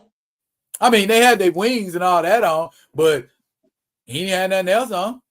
And that's why I said, so I can't. Here's the thing. To your point, because you've done quite a few videos on power scaling and everything like that. Nobody really has a clear determination on Carter Hall's strength level. With the metal belt, he's clearly not stronger than Deathstroke, though. I didn't even understand that one. I read that story. Infinite Crisis, Deathstroke whooped their ass. I read that story, dog, and I get it. It was, first of all, it's a great story. Great story. Yeah. Yeah. Identity crisis. Great story. Great story. That said, I know we like to play up who Deathstroke is. I know that. But essentially what Deathstroke did to them was the same thing Doomsday did to them in that damn cartoon. That's the same damn thing. And I know who Deathstroke is, but no. They got drugged up. They got drugged. I mean, Oliver had to stab him in his eye socket with an arrow to slow him down. Yeah, he was whooping. He punched Black Canary in her throat, so she couldn't. He was working their ass. I like, damn. He shot Flash in the leg, and he was. I like, damn. How Deathstroke doing it like that? I see. I get it. I understand it. It was a Tana. It was a Tana. He hit in the throat. Yeah, I get it. It fits the story. We got to make him this big threat and everything. But I'm looking at it like this. This the same dude who done had trouble with the Titans. He done ran through them too. Yeah, he ain't doing it now though. And what I mean when I say that, okay, well, we seen was it Dark Metal, the series and everything like that, Deathstroke with all this stuff. Just be clear, without all of the doomsday effects on it and everything like that, the Titans have always posed a problem for the Terminator. It's only when they want to put him up here against a major team where all of a sudden his abilities get elevated, or he going up against Superman or Batman, where all of a sudden, if you're struggling against the Titans, you're not beating the Justice League. It's not Dolo Solo. You would think. You would think. But I mean, right, well, that was I know they're doing it for a reason. That was before we discovered how truly powerful Raven was. Yeah, I mean, like I said, it's one of them things where it fits the narrative of the story, scaling, as you say, and everything like that. We want Deathstroke to be the villain in this story. Well, we got to make him a threat in this story. So he gonna be able to do some stuff in this story. We ain't never seen him do in this story. He gonna be smarter here, more of a threat. I'm not taking anything away from Identity Crisis.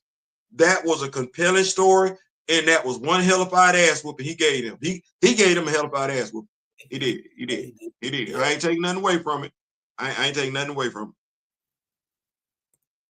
I actually enjoyed that story. I did.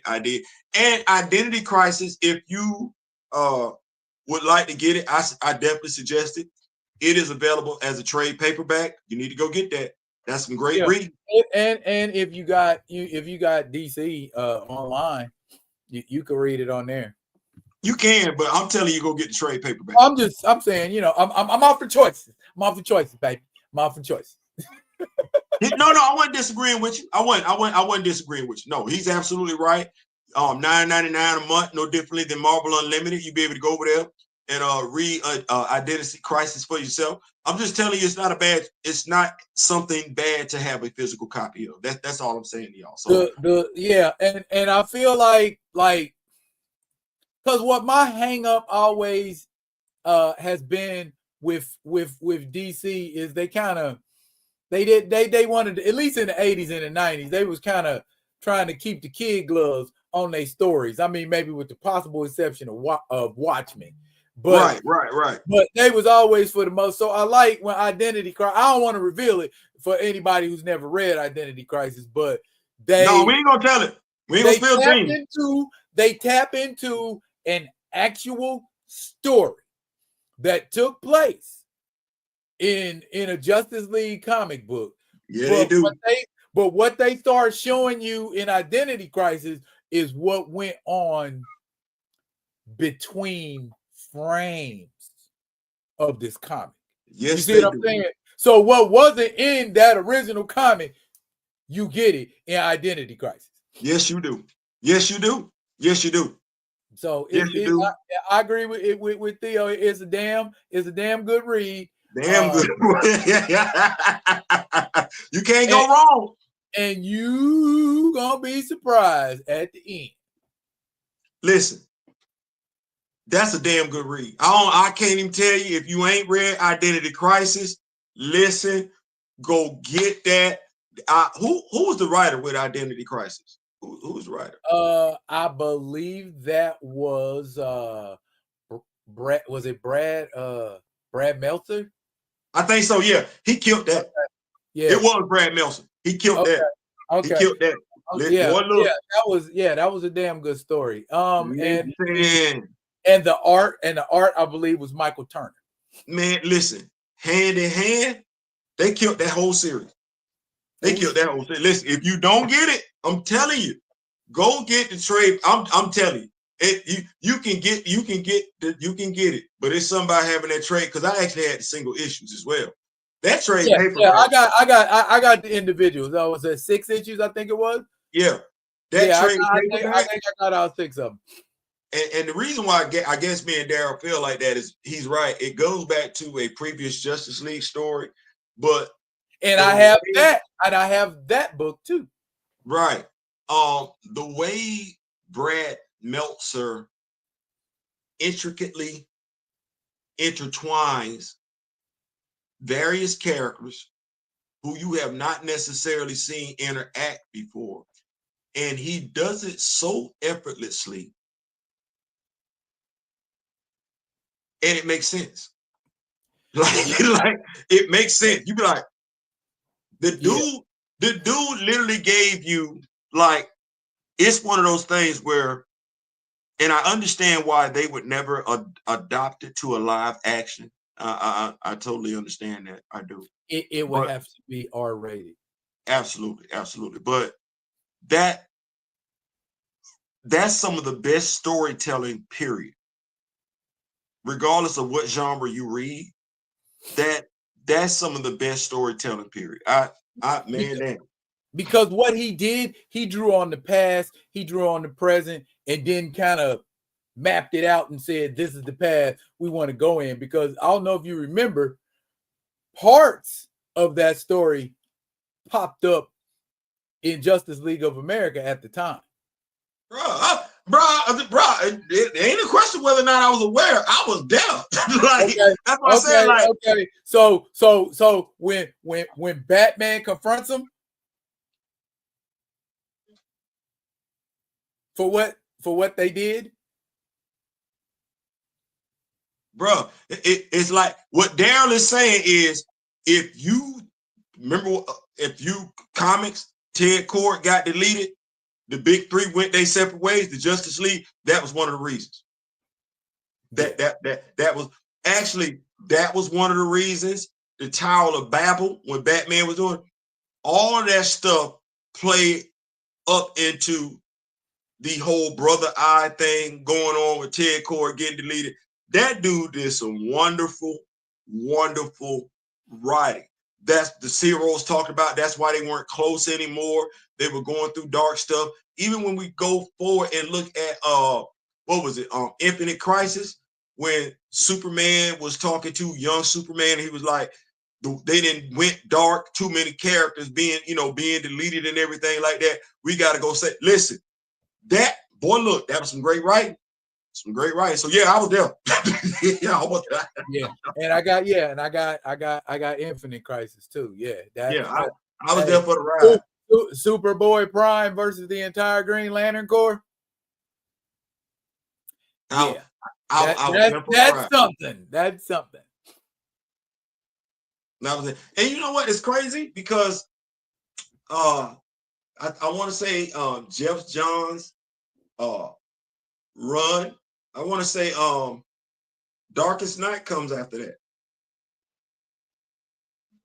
I don't think I after Infinite Crisis, I don't think I was following anymore.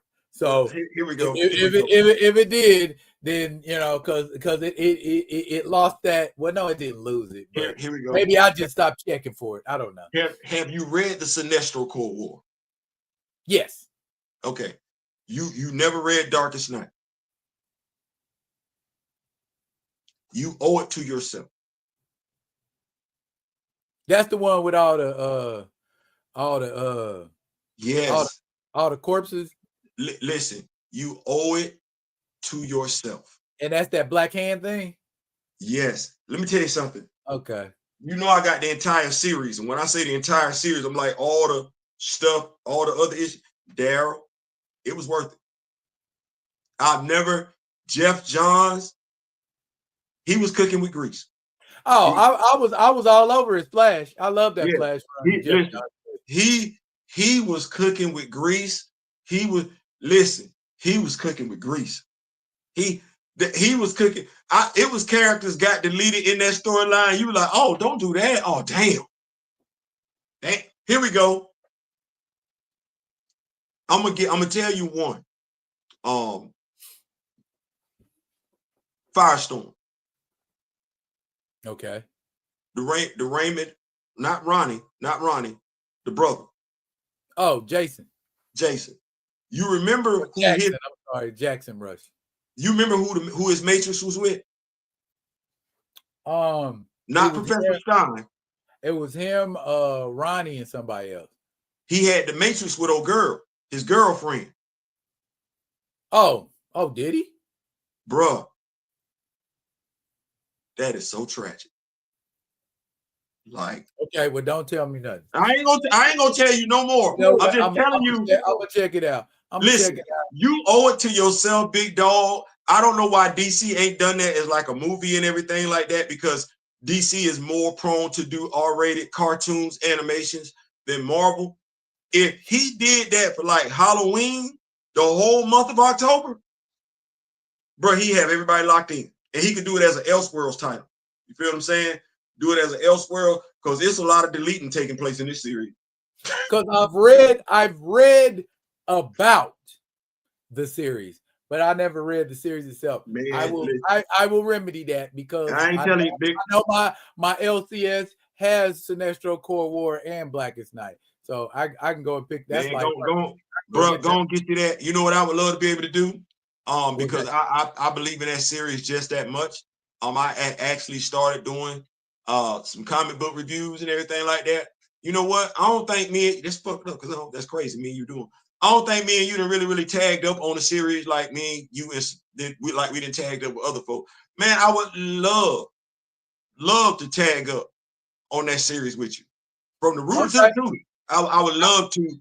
All right, I will go pick both of them up tomorrow. I don't think I'm gonna get through both of them in one day. No, not. But I mean, like, if anything, just to get your take on it and everything like that. Because, like I said, I don't definitely. You know, I don't trip. I'll be like, as far as I'm concerned, as much as folks think I know, I think he know more than I do. So do you see what's happening here? I am showing that I do not know everything. I have not read everything. I have not perused every comic book on earth. No one. And do you see me still deferring to him?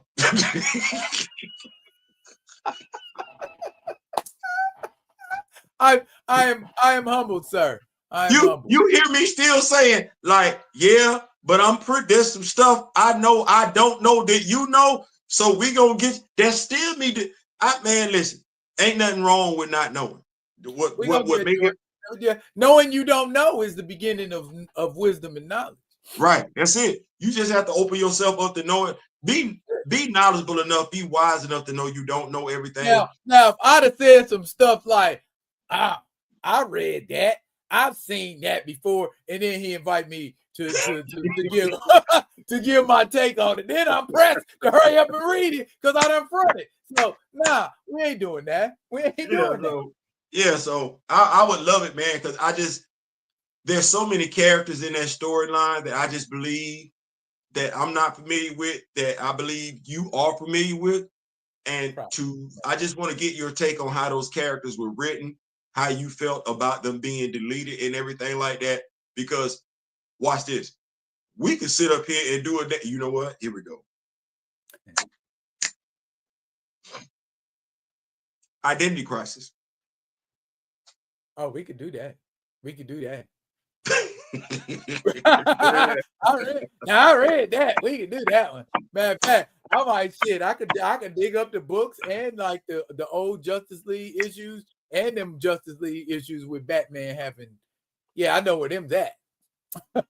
I ain't saying, I'm just saying, like we got the knowledge and everything like that. And I think it would be some stuff, some stories. I think the people that we rock with, the Rock With Me Nation, if nothing else, they do appreciate good stories. And I think we have an affinity for characters, regardless of what that character is and everything. If we like them, we like them.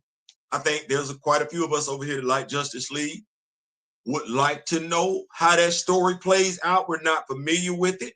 And we might be able to. Now, see, this is when we got to look at people. So listen, DC, Marvel, we doing stuff like this. If folks start wanting to buy y'all stuff, whether it's old or new, because we doing stuff like this, y'all gonna start giving us y'all ass to kiss. I'm just telling you. Better start cutting them checks. That's you know what I'm saying? Hey, I want to be like Variant. You know what I'm saying? You know what? I want to check. Here we go. Why they ain't put us on the Marvel YouTube channel? I think we would have some. I think it would be something going on if they put me and you on the damn Marvel YouTube channel and everything like that. No, why we ain't on the Marvel YouTube channel? We entertaining though. They would watch this. But we give polarizing opinions, and that might be against the interests of Marvel Comics. Watch this. You just got to play both sides. Help me out. Help me out with this one, big bro. Help me out with this one. If I was Marvel, I'd play both sides. I'm tell you why. Okay. So I said I had a thought the other night. It's a thought that I've had before, but help me out with this one because I might have been too high. I might have been too high. I'm just gonna go ahead and say it. Or I might have been sleepy. Or both. Fox News. It's conservative, ain't it? Fox News. Fox News is considered right leaning. Right. It's right. It's so right it can't be wrong. Left, nothing. It's right. Okay. Well, me and you've been living as long as we've been living. And we watched some stuff here, there, everywhere. And while the news network in and of itself is very, very right-leaning. The TV station ain't. The TV station, help me out, I could be wrong. I could be. You gonna tell me. The TV station historically has been very, very damn left-leaning. What TV station we talking about? Fox. Married with Children. Fox. Yeah, okay. The TV station, Fox Network. But they have had some opinions that were polarizing from time to time. But right, but I'm saying like mostly conservative. Yeah. Their most popular shows, entertainment value is very damn left-leaning. Like they don't put on no entertainment shows to support the news channel. Oh, hell no. We didn't see The Simpsons, Family Guy, all of them be critical of the damn news network. So I'm sitting up and saying like this. Remember when I said it don't matter who you vote for, Republican, Democrat, Republican, it's the same damn thing. I'm looking at Fox like this. Do you really believe what you're saying, or you just getting paid? I believe you getting paid.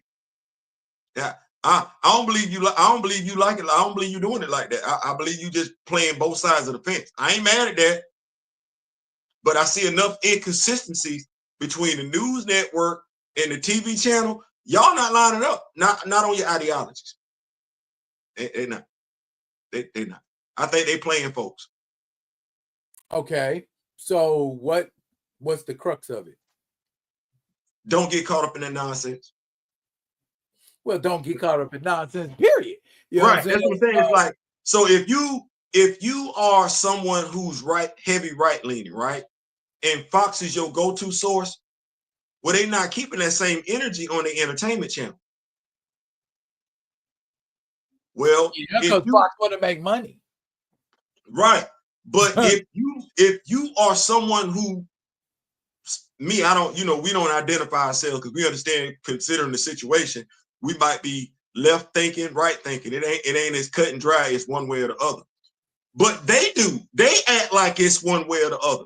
Well, if it's one way or the other, even the news channel you look at, you worship, you preach about, they don't keep that thing above. No, they will say some stupid stuff over here. Well, if you feel like Fox don't give two damns about liberal views and everything like that, clearly that ain't the case, because you get to see your liberal views play out on their entertainment channel 7 days a week from 8 o'clock till 10. Family Guy is not conservative. Simpsons ain't ever been conservative. I think the most conservative. And both of them shows is still going right now to this very day. And is Fox making money? I think so. They can. Huey can say whatever he want to. They're not going to take that show up there. Plus, The Simpsons is practically an oracle. It's been predicting the future for decades. Yeah. So it was just one of those things that I think about when people, want to put labels on each other because they having a disagreement. Or you ain't that either. You got some liberal belief. You do. Matter of fact, the people that call themselves conservatives got liberal beliefs. If you feeling like you can holler at every female that come along, you got some liberal beliefs. You got some liberal beliefs. That's not a conservative thought. I want immigrants out my country, but I can't help but marry them. That's not a conservative thought. It ain't. It's a self-serving thought, is what it is. I want them out my country, but boy, do I love making babies with them. Watch this. Watch this.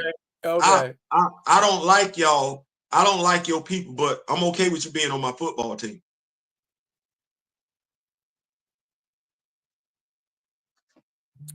Ooh. Yeah.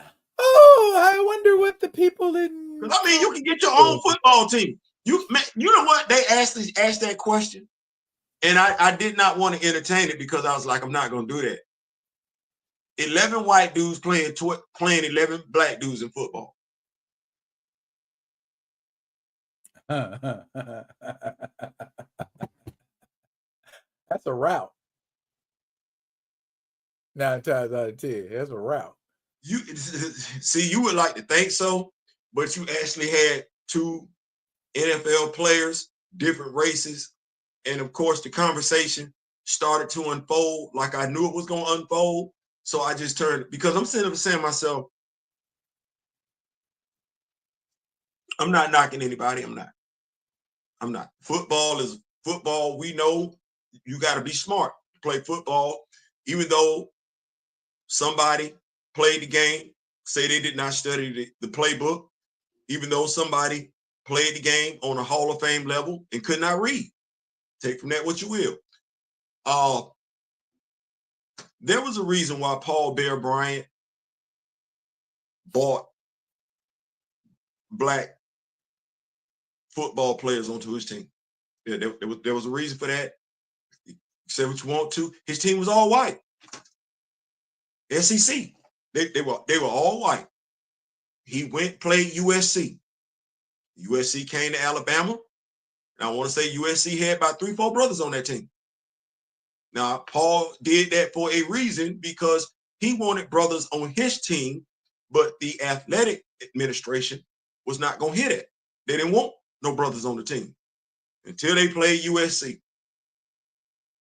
They saw what them brothers looked like on the field. They realized that with all that talent they had on their roster, they didn't have that. Let me say that one more time. They realized with all that talent, Paul Bear Bryant did, with all that talent he had on his roster, he ain't had what USC had. And the only difference between his team and USC's team was the 4 or 5 brothers USC had on their team. I said all that to say this. We didn't come get y'all. Never, for nothing. When I say we didn't come get y'all, we did not go across the Atlantic and bring somebody back across the Atlantic to tend to the fields in Africa. That ain't what happened. I'm sorry. That's not what happened. Mind you, we was dealing with each other. We was doing that with each other, but we didn't go across the water to go do that. No, we stayed right here. Well, our HBCUs, we didn't reach out. We didn't reach out for folks to come play football with us. That ain't what we did. we didn't do that. Somebody saw us over there in the HBCUs, because they've been around for quite some time now, right there. Yes. HBCUs somebody saw us playing at the HBCU level and said, oh my goodness, we don't have this over here. We need that. We didn't say we needed y'all for textbooks, school buildings, music instruments, nothing. We did it. We made it do what we could do with what we had. We ain't even asked y'all for no cleats. It's playing the sneakers. Saw what we was doing, came and got us. I said that to say this.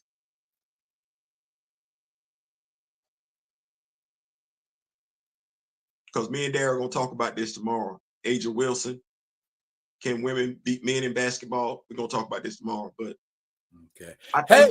Hey, do you know who the national championship going to be? Ohio State and Notre Dame. Uh-huh. Notice I didn't say Texas.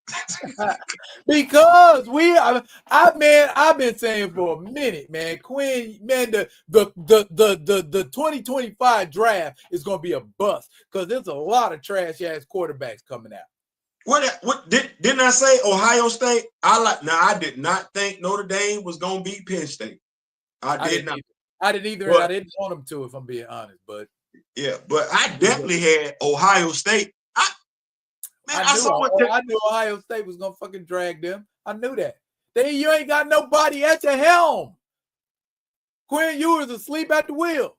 The man don't know how to do nothing but throw check down. And when he runs, he can't run that fast. What was the score? And then when he do throw the ball, he throw rainbows in the triple coverage. That's not no damn quarterback. Here's the thing, though.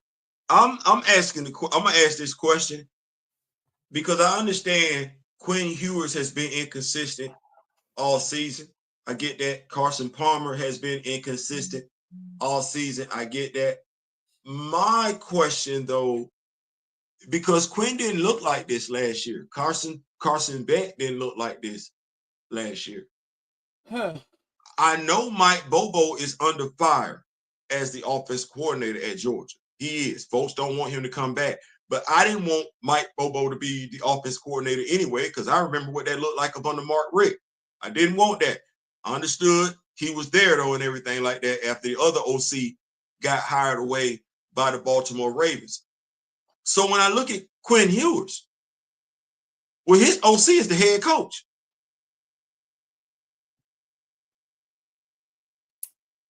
That's his OC. That's his OC, his quarterback coach.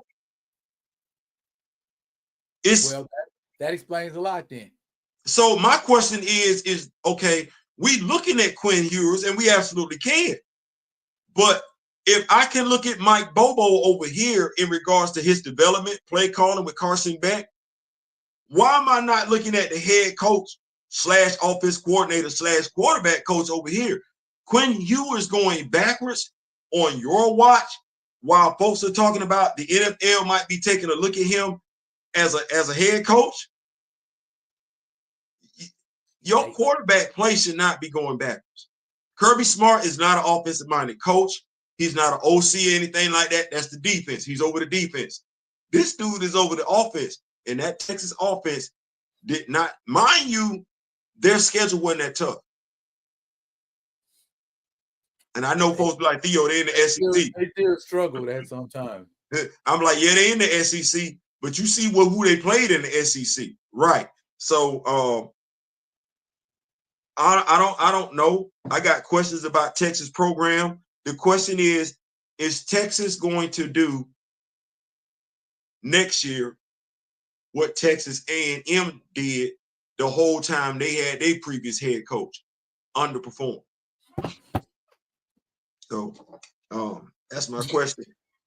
Okay. Hey, before we break out, we were asked to do a comparison, sir. The cinematic Black Panther versus the comic book version. What are some of the differences and what are some of the similarities between those two? They both named Black Panther. That's one. They both come from Wakanda. That's two. They both got a daddy named T'Chaka. That's three. Okay. All right. Okay. They both have a sister named Shuri. Yeah, they both got a sister named Shuri. Yeah. They both have Dora Milaje. Yeah, they both got Dora Milaje. That's true. They both got Dora Milaje. Now, here's my question about cinematic T'Challa. Is it like I guess because I harken back to what Hawkeye said to the Scarlet Witch in Age of Ultron. Mm-hmm. If you come out here and fight, you're an Avenger. Yep. So T'Challa is an Avenger because he came through the ready to fight. T'Challa ain't spent a second inside of a Quinjet. T'Challa ain't seen the inside of Stark Tower. T'Challa, you see what I'm getting at? So was he if membership mean long as you help us fight somebody, you an Avenger? Man, I sit back like this, and I think people either A, don't appreciate it enough because they just don't know, or they just don't care. Because you just said something. When Clint told Wanda, he said, if you walk out this door, he said, now you can stay here if you want to. You can.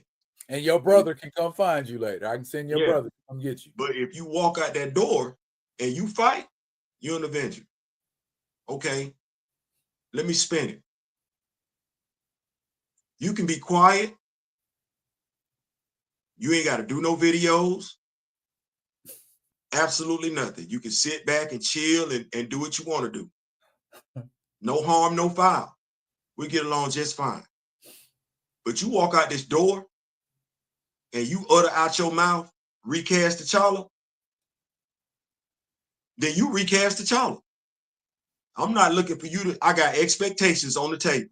And I'm saying that because I can feel how I want to feel, but it's a feeling. No. You walked out the door and you said you was recast T'Challa. Well, there's a lot of expectations on the table when you say you recast T'Challa. It ain't just about getting T'Challa recast. No, it's about Black imagery and about Black representation. And that is not a compromise. It's not a matter of convenience. No, it's not. Because we're the ones that's on that hill. We standing on that hill with that flag because we looked and we said nobody else was doing it. We got tired of that hill being ran over. That's what it was. That's what we said. And maybe it's because me and Dare are the only military veterans out here that understand what it means to stand on that hill. But there's no compromising on that hill. And if you think about the hero that we say we all love, all admire, there is no compromising with that hero. There is no settling with that hero. No, that hero gonna go to the wall. Balls, everything. And is not gonna stop till he gets accomplished what he set out to accomplish. Now, here's the other thing. The nation that hero carries the flag for, they gonna back his play. Damn what John Ridley wrote. They gonna back his play every step of the damn way, which means they not gonna flinch. They not gonna compromise. They not gonna settle. They gonna see it all the way through till it's done. So now, what was your question? Because see, you know, is everybody a Black Panther fan that claim to be? Or have we just walked through the portal and got caught up?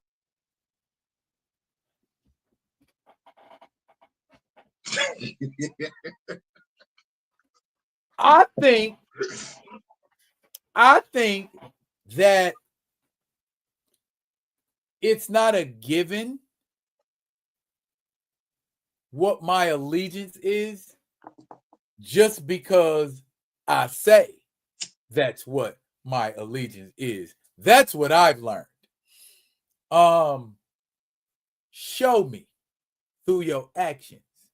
Don't show me through your words. I learned a long time ago. So I feel like there should have been some. I mean, I get it. You got blip back, you got blink back, you got so there was no time for us to meet up and go, hey, this is the attack plan.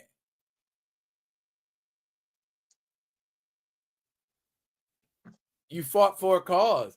That doesn't necessarily mean you are a member of that cause, because mercenaries fight for causes. That doesn't necessarily mean that a mercenary is a member of the people he's supporting. He's getting paid. Bro, they ain't come to his funeral. Did you hear what I said? Okay, he didn't ask for no money. No, because they can't pay him enough. He got enough money.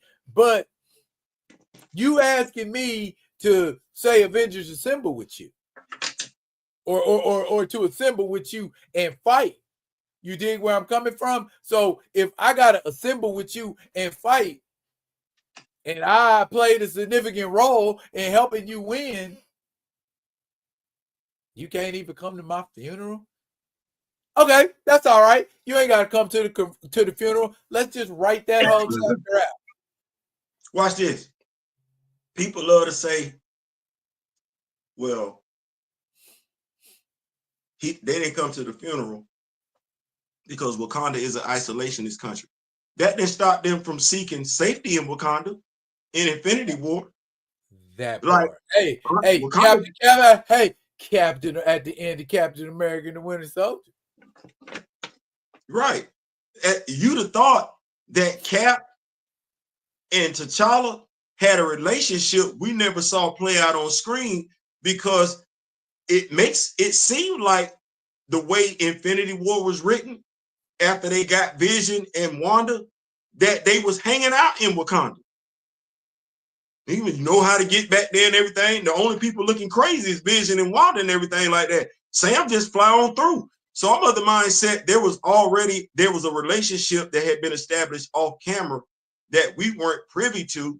But okay, so why was that relationship established? Because we don't know where got the vibranium. We ain't never established in the MCU where that vibranium came from.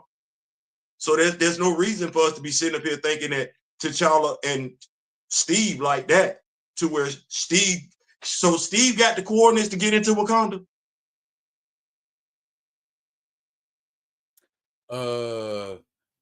Steve might be able to be conveyed to Wakanda.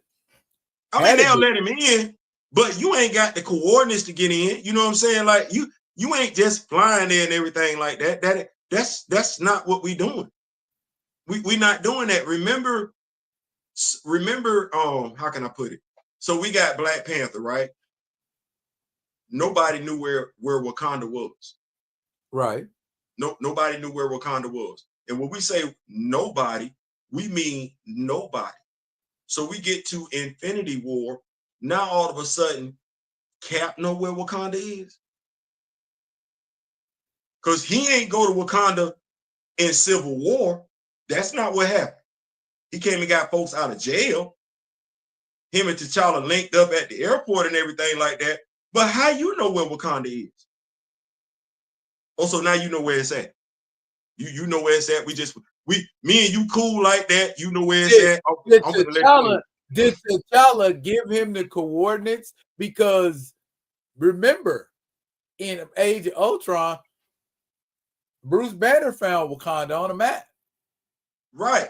But you don't know where it's at. That's what I'm saying. Like you see, okay, it's there. Because if we go back to being an isolationist country doesn't mean you're an invisible country. What I'm saying is, if we go back to Iron Man, the deleted scene, even Nick Fury knew where Wakanda was on the map. Claw had, right. But we ain't found it. What I'm saying is that there's nothing you nor I have seen on screen as moviegoers to establish the relationship between Steve and T'Challa, that T'Challa is trusting Steve to, okay, well, this is exactly where Wakanda is. Let alone you can kick the Bobo in Wakanda. Or unless So how did he get there? Like I said, there was a relationship established off screen, probably because that's where Bucky was at. Well, we're going to take care of him and everything. You know what? Now that I think about it, Cap was there because he took Bucky there at the end. We're going to take good care of him. Yeah. So he had to have been there. He was there. Thank you for letting me talk that out. Okay. I still don't see that relationship being, to go along with your question. If him and Cap got that type of relationship, right? And which they don't cinematically. And he healed Bucky. Okay, well, me and you can sit up here and make excuses all day long for why no other Avenger was at his funeral. But you mean to tell me neither Steve nor Bucky was at T'Challa's funeral? Now that don't make sense. Bucky doesn't have an excuse. None. Okay. And there are a lot of people that don't. Arguably, the only person who does have an excuse for not being there is Tony Stark. He's dead. Right. But definitely not Bucky. There was really no reason for everybody. Just like they pulled up for Tony Stark, they should have pulled up like that for T'Challa. So to your point, watch this. To your point, now, having talked it out and everything like that, Steve knew where Wakanda was. Bucky knew where Wakanda was. Sam knew where Wakanda was. Wanda probably not doing this because she off in her own little world and everything like that. But them three, y'all was kicking the Bobo. Natalie was gone. So Natalie couldn't pull up. But them three, y'all been there before, and y'all owe this dude, and y'all don't show up. I don't give a damn if old man Steve, Dusty, Crusty, Rusty, one cough away. He should have been there. He said he one cough away. Well, see, that's more testament to inconsistency And as much as the MCU prides itself on resolving storylines, there's still a lot of meat left on the bone and a lot of questions left unanswered. So to me, that's yet another reason why you could scrap this whole continuity and start off fresh. And this time, stop giving second and third stringers all the shine and give the shine to the people you're supposed to give the shine to, the folks that help you create this universe, the characters who made this universe what it was. I would say this to your point, because that is definitely a great point. When I look at, because I can say some stuff, but I always reflect back on what I say, because I be really wanting us to succeed. I do. It does no good if we fail, because when one of us fail, they look at all of us having failed. So I be wanting us to succeed. But sometimes we do stuff we might want to do, but we're not qualified to do. And if I'm being fair, I don't think I have anything bad to say about Fruitvale Station. If I'm being fair. If I'm being fair, there was nothing wrong with Black Messiah. I'm being fair. Queen and Slim, it was what it was, if I'm being fair.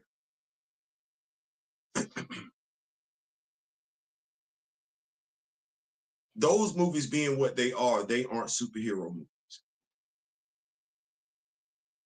That's different. Those movies are different from a Western. You can't write The Harder They Fall like you write Queen and Slim. Can't do that. That's not the Black Messiah. That's a different movie. If you try and apply that, you're gonna miss something. All of those movies, when you take a look at them, deal with Black trauma, Black tragedy, whether it's real or whether it's fictional, whether it's historical or whether it's make-believe. By and large, that's what those movies are. And you go in expecting those movies, you read up on them, or you know the history. You go into those movies expecting that. That's not what a superhero movie is. It never has been. And so, no differently than he's getting ready to write this vampire movie, which I hope is successful. But if the vampire movie is Queen and Slim, it won't be successful. If the vampire movie is Fruitvale Station, it won't be successful. That's not the same movie. I don't think he understands, knows how, nor is he being taught, which is Kevin Feige's job. That's his job. If it's not his job, it's definitely Nate Moore's job. He's not being taught how to write a superhero movie. Daryl, if Ryan Coogler was to write a comic book, it would be just as bad as John Ridley's run, because he don't know how to write this. And instead of folks being genuine, comic book fans, those of us that do comic book reviews, instead of folks being honest with this dude, because we know what he's missing. It ain't like he can't get it, though. Now, that's the other thing. It ain't like these things can't be corrected. No, we can all learn, as you said. It's going to be hot garbage. I don't think he's qualified to do this. And the third stringer comment that you make, the second stringer, you got the third stringer, and you ain't even bothered to develop third stringer, second stringer, before you threw him out there on the field. You just threw him out there and then act surprised. You can't do that, man. You can't. So no, you can't. And my thing with that is I'm hoping. I mean, first, let me say, I feel the same way you do about a lot of Ryan's work. Creed, I thought was amazing. Like I say, Fruitvale Station, he does within his lane. You see what I'm saying? In his lane, when he stays in his lane, stay in his niche, you can continue to have success. If Black trauma is your niche, stay doing Black trauma. The Black Panther, even though it has Black in the name, it has traumatic events, but it's not traumatic porn. Driven.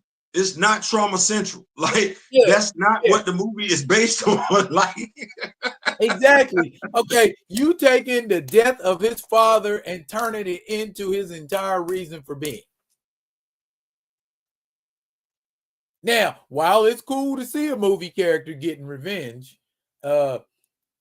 we never talk about what happened. And he didn't even get revenge right. You know what I'm saying? He should have got revenge the right way. You know, shouldn't be no Zemo. If Zemo's the orchestrator, Zemo ass gotta die. Yeah, we ain't if dead or not because you want to make up a cool fucking quote. Man, fuck that. You know what I'm saying? Kill him. He off your daddy. You ain't out there dead or not finished with y'all. It's all cute, man. But in real life, the dead would be meeting your ass if you killed my daddy, and I knew it was you that killed my daddy. I still ain't understood. It's a good movie. So you mean to tell me the dude that was more mad at the dude so it makes sense. He more mad at the dude that stole from the country than the dude that clipped his dad. You bringing Claw in and you just branded him. But this dude killed y'all. You didn't brand him. Did Zemo get a mark? Did they brand him on the back of his neck? Did he get something from Wakanda? Big bro, he ain't even have a reason to keep on his iconic mask. My man out in the club dancing. So clearly he ain't worried about what nobody in Wakanda gonna do to him. Oh my goodness. Oh my goodness. Look, the comparison between the two, we had to stop a long time ago because I'm still, like I said, I still don't know who the Njobu is. I don't know who Njobu is. Well, then that means we on the differences. And the differences are far more infinite than the similarities. Now, if I'm making a movie about a comic book character, why is my version of the character vastly different from his comic book counterpart? Oh, I can tell you why. Because I know that you can. I know that you can. The actor was the one sitting around reading Black Panther comic books while everybody else was looking at every damn thing else. If it wasn't for the actor, we're gonna go ahead and say it right now because we Friday night vibing. If it wasn't for the actor, every damn body in that movie would have been talking like me and Dara talking right now. Yeah. And why is Black Panther Wakanda Forever vastly different in tempo, in look, in feel than the original movie? Because the dude that graduated from Howard with a degree in directing wasn't them. By the way, that happened to be the same dude that played the role of T'Challa. You know, a lot of people. That's what I'm saying. You know, a lot That's of people. My opinion. You know, a lot of people don't know that. What not Chadwick Boseman fans. Can't be. I ain't heard nothing about nobody saying nothing about that. No, not. Oh, you petty. Bro, I edge it in where I can. You're welcome. I picked up on that real quick, boy. We might hear about this a few days from now. But no, man, no. That's what it was. The dude who graduated with a degree in directing from Howard wasn't there. You damn right your movie got a big ass hole in it. You can't lean on who you leaned on before, which is why you might have had Eric say that crap, the shorty in the Dejaya. Oh, boy, look, never mind. I might be saying too much. Martin asked a question. Was Coogler ever asked why T'Challa's intellect was stripped? You know damn good and well. Did me and Dara ask him? Did I? Yeah, I asked him in a video. No, I'm saying, ain't nobody seen us do no interview with this dude. Well, who else thought to ask? Who would think to ask him that? Who would have the cojones? Nobody outside of me and you. Who would have the cojones to ask him that? Nobody outside of me and you, because I know a lot of fans have asked, and a lot of fans have expressed concern about it. A lot of fans have talked about why is Shuri, and it ain't no misogynistic, misogynor or nothing. So don't start that bullshit. a lot of people have talked about how Shuri is so much smarter, or appears, or shows more intelligent than T'Challa. Why? It's not like that in the comics. There, you know what? What? When it comes to Shuri fans, if ain't damn one of them got a griot Shuri action figure, when it comes to the Rock With Me Nation. We got like two or three, don't we? I want them to shut completely the fuck up. You ain't got no griot Shuri action figure. Because do they not understand? I don't even care. That this is the evolution of Shuri. Is Shuri gonna become the griot in the third Black Panther movie? You know what, Daryl? I cared back then, kind of like how I cared back then with some other stuff. But see, I believe in evolving. And see, you can't get stuck on certain things. You got to be able to release and let go. So when it comes to those Shuri fans, I released and let go. My defining question to anybody that wants to criticize us in regards to our comments regarding Shuri is, do you have a griot Shuri action figure? If the answer is no, then we block it. Because you ain't gave two damns about that character like I have. You just putting on for the gram. I ain't trying to hear that. I actually put time, energy, sweat, nerves, patience, money, all that into making sure I had all the versions of Shuri, not just what some people close-minded want to do. No. I wanted all of that because I have daughters. So I want my daughters to see themselves evolving. And if you ain't got that, then I can't take you serious. I'm sorry. Yeah, that's and pretty much that is the crux of it. If we're not, don't we want the best possible version of everybody? We do. That you're trying to depict. And when you're depicting these characters cinematically, have you put forward the best possible version of this character? I mean, it seemed like somebody put a lot of time, a lot of energy, a lot of thought, a lot of their love and admiration for Tony Stark. Because that first Iron Man movie was merely a modernized version of Tales of Suspense number 39. It was Can I ask you a question? Was it a one-to-one comparison, Big Dog? Was it a one-to-one or just enough? Damn near one-to-one. But it wasn't. But it was a whole hell of a lot closer than they did with a lot of other shit. The only reason why I asked is because some people feel like, don't know why, feel like as comic book fans, we want it to be exactly from the comic books verbatim. No, that's not what we want. Just make it make, as Daryl would say, make it make sense. And shout out to the writer. I didn't even know he had that in him. I didn't, because I think I saw him in a movie one time. Who's the writer? He played Jon Favreau. Jon Favreau. I seen him in a movie one time. We had Locks playing like a college student. I did not know that was in him. Like, I had no idea that was in him. I can't remember the movie. He's a damn good writer too. Man, listen. He's a damn good writer. He wrote Elf. You see me sit back like this right here? With Will Ferrell. That's him. That's all him right there.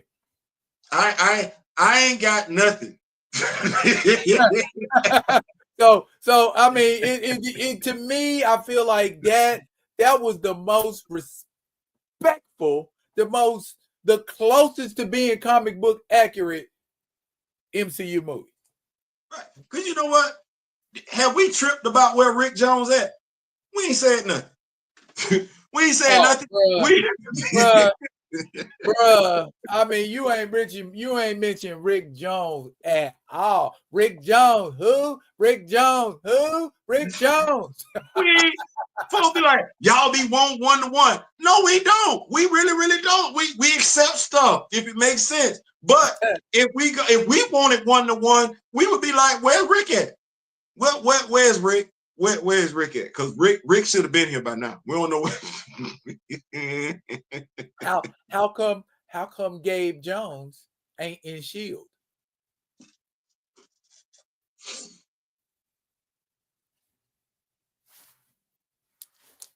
Ain't nobody got nothing. We do know at one point Gabriel Jones was a member of Shield, right? See, that be the thing right there. See, that's why I be like, folks get mad. It's like, nah, man, y'all mad because we be out here asking, as Nightella would say, we be asking difficult ass questions. Nah. Black imagery, black representation, black love. We ain't finna do that. It was, as I told my brother, there was a lane out here where nobody driving. Because we was looking for folks to be driving in that lane because we wanted to get stuff from them folks. And we said, well, damn, ain't nobody in them lanes. Well, who gonna do it if we don't? Okay, well, I guess what? COVID hit. We said, let's go make it do what it do. We two like-minded brothers, same generation, don't mind sharing. Yeah, I mean, within reason, absolutely. We like, why these black characters ain't being talked about? What's going on over here? Because there's quite a few black. Now, if anybody gonna use a similar talking point of mine, it would be that guy over there, because I FUX with him. I talk to him on a regular basis. We chat offline. So if he gonna use something of mine, okay. That's my dude. And watch how it's gonna go. Me and Daryl was talking the other day. Me and Kamoyo was talking the other day. Me and Juju hit me up. Grand Madam Tarot said, see, I ain't gonna ever act like if I ain't do it, I ain't do it. Damn it, I did not do it. It started from over here. That's where it started from. There ain't no shame in that. There ain't no shame in that. If you like me, and you like being around me, and you like interacting with me, it's not an effort to do, and you don't have to be disingenuous. And you know what I think it is, man? I mean, in Kamoyo and quite a few of us in the Rock With Me Nation, we joke about it and everything like that. We are different. And what I mean when I say that is we different a little bit. There's our goal is we both care about the child. Kind of like two parents. You care about the child. Damn, what you got going on individually over here, it's about the child. Me and Darryl care about not just the child, it's just black characters, period. Like, we want that, and we don't want it just for us. We got gray in our face. We want it for our kids. We want it for our kids' kids. Me and Darryl come from a simpler time when, as I told somebody before that I don't fuck with no more, there was balance back in the time. Back in the day, there was a balance of the programming that was on. You could be the drug dealer. Yeah, you could be the pimp. Yeah, you could be the prostitute. But you could also be the police officer. You could be the lawyer. You could be the doctor. Hell, even if it was just you being somebody that sold trash at your home, you still were a damn business owner at the end of the day, so you could have that. Hell, George Jefferson owned his own damn dry cleaning company. So we had stuff like that. We're looking at it now. We ain't got that. And it's playing over into the streets. I understand why it's so easy for younger black men to disrespect older black men, especially if you ain't getting that at home. If you're not getting it in your community. Yeah, because you ain't getting, that ain't being reinforced in your television programming. No, the music that you listen to tells you to be disrespectful. The stuff you watch on social media tells you to be disrespectful. The older younger people, because I'm gonna be honest with you, a older dude dressing like he's your age, he's dressing that way for a reason. That's who you kicking the bobo with and everything like that. So there's nothing in you that teaches you how to be respectful to an older person, whether you disagree with them or not. Hey, Travis Hunter. Yeah, don't give no more. I have always, Okay, you yourself said we've been on this earth a long time. I can recall being given advice or being talked to, and the conversation and the advice I was being given was sound. It was solid. And the only reason I didn't accept and heed it is because it was coming from somebody older than myself. I'm young, full of gauge. Can't nobody tell me nothing. I'm going full steam ahead, 100 miles an hour, and I'm not trying to listen to anything anybody has said to me because, damn it, I'm grown now and I'm out here in these streets. Now, being out in these streets is one thing, but having practical knowledge of things and people are trying to give you a leg up on the game by dropping practical knowledge on you, I listened to the practical knowledge. So I had to learn by the ride, so to speak. You know, I had to learn through experience. I had to learn through making mistakes. I had to learn through losing friendships that could have been beneficial to me in the long run. Let me tell you something. And let me make my point real quick. Go ahead. And that pattern perpetuates itself generation to generation to generation. The generation before mine didn't have no respect for the generation before them, at least when they were out of their presence. Because back then, you know what I'm saying, boomers would beat your you know what, at the drop of a dime, wherever, beat your ass in the grocery store, beat you in church, beat you wherever to show you, okay, this is who you need to be respecting. Now, it seemed like, you know, people feel like they don't have to earn respect anymore. They feel like, oh, I should just automatically be respected because I'm young, I'm grown, and I'm out here in these streets. Well, when somebody is dropping practical knowledge on you, when somebody is kicking game to you, and rather than soak it up, you like, shut up, old man, or you don't know what you talk about, that tell me right there, that's that, dare I say it, generational curse. And believe curses are a real thing. Let me so let me put something onto that. So I understand. I've been, you know, being who we are. Of course, we were younger, right? And so, I'm sorry. No, because people think I'll read the comment, but we'll share that in a minute. Go ahead. So I'm older, and maybe it was how I was raised, you know, silent generation, my grandparents and everything like that. So I'm gonna give you two examples. So I got the assistant principal who don't like my grandfather. He got me cornered off in school. I'm in the 10th, 11th grade or something like that. And he comes to me and he says, "Where you going?" "I'm going to class." He finna make me late. So of course I'm going to class. And he said, "You Anderson Butler's grandson?" "I am. Proud so." "Mm-hmm. You ain't no different than your damn granddaddy." "Excuse me?" "Yeah. Ain't there one of y'all no damn good." Yikes. Cock my head to the side. And maybe I've always been this person. I don't know, because clearly I was that day. I said, "So if I understand you correctly, you have a problem as a grown man with my grandfather, who's also a grown man. And what you're doing as a grown man is you're having a conversation with a child on school property in regards to his grandfather, your disdain for him, and y'all are both grown men." I said, "Am I correct?"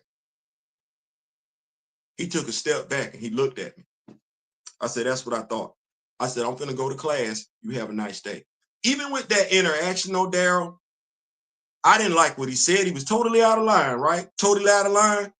I was very respectful in how I addressed him. That's as a child. Okay, well, let's speed it up a few years. Go up. I'm a grown man. I'm no longer in the Marine Corps, so I ain't in my young 20s, right? Right. 6-year service. Mr. Gene Powell, I've told this story. Gerald, them girls out there gonna kill you. It's my elder. I don't agree with what he just said. He questioning my masculinity as far as I'm concerned. The fuck you mean? Girls ain't gonna do nothing to me. That's what I said. Now, I could tell you I did not elevate my voice, but what I will say is, as a very cocky young black male who thought he had it going on, man, girls ain't gonna do nothing to me. He shook his head. You don't get it, do you? You just don't get it. Get what? You ain't but one man. The interaction, regardless of the situation, was not, my response was not disrespectful. Even another situation, me right here, right now, I'm gonna watch how I tell this story because I don't want to offend anybody. A grown man walked in my home and I had no other choice but to give him the respect that he was due. And me and you can talk about it offline and everything like that. But I had no choice but to give this man his respect. And this man walked in my home, said some things that I was not a fan of. This man is old enough to be my father. He black. I looked at this man and I said, with all due respect, I know what you want from me. And I know what you want me to say to you. I'm not going to do that. You're my elder. And I don't care what we got going on. I was taught to respect my elders. I say, so I'm not going to do that with you. I say, now, when you feel like we can sit down, have a drink, chew the fat, we can definitely do that. But this, what you trying to get from me right now, I'm not going to do that with you. He looked at me, dropped his head, turned around, and he walked away. That was my elder. And that situation could have got very, very intense because regardless of he being my elder or whatever, he don't mind. He one of them people. He don't mind. he don't mind. You feel what I'm saying? He don't mind. But he never stopped being my elder, regardless of the situation. He's still my elder and still do that respect. Now, it says more about me as a man to give him that respect regardless, because I'm a man. That's how I'm supposed, no differently than if I'm interacting with a woman. It's not for the woman to respect herself. Me as a man, I'm supposed to respect her anyway, because in respecting her, I'm respecting myself. No different than this situation. Well, me and him good now. Chopped it up with me, apologized to me and everything like that, because I was never going to say anything. That's my elder. That's my elder. Was never going to say anything negative. I do have a line that I draw in the sand, as we all should, right? But this whole thing, I'm being long-winded because we say we want to be treated with respect. Is it that we want to be treated with respect and that's all we care about? Or do we want to treat people the same way we want to be treated? That's my question. I personally, I cannot speak for the world, but I can tell you about me. I feel that respect towards a human being, period. I don't care what they station, walk of life, what it is. And trust me, I done been in the mud literally with people that most folks would look at and say that person doesn't deserve respect. I've been in the mud with folks with developmental disabilities, intellectual disabilities, mental illnesses, all of that. And I've had to fight for these people's respect. I've had to advocate on these people's behalf. So I understand taking the approach at somebody, regardless of how they look or regardless how you feel, you have to extend respect to a human being, period. That's what you're supposed to do. When you look at another being, human being, and judge or make a decision about what you think that person is or isn't, you fucking up already. Okay, so the crux of how you move in the world, and I so believe, and I said it before, I'm like, just like T'Challa is the avatar of Bass, I feel like I'm the avatar of karma. And karma will dispatch me to say and do things to people to bring them back down to planet Earth, because a lot of people get to feeling and smelling themselves and don't extend the respect that you're supposed to give a human being. Standing in front of a human being, you're supposed to give them respect. Interacting with a human being on the phone, you're supposed to give them respect. Talking to a human being in a video format, you're supposed to respect a human being. When you start throwing shade at a human being, when you start disrespecting a human being, when you start talking passive aggressive gossip and any of that towards a human being, you are in error. I can talk to a man and tell him how I feel about him. Okay, I don't like some of the things you do. I ain't gonna say I'll dislike you as a person, but I don't like the way you talk to me. I don't like the way you and I interact. I don't like what you said the other day about me, and I'm letting you know now. Please don't say that again. That's how you interact. That's how you interact with human beings from rip. And if you're not extending that kind of courtesy, that kind of respect to human beings, don't be mad about what human beings do. You can't be, and to your point, man, you got to be open to repudiation. Ain't none of us perfect.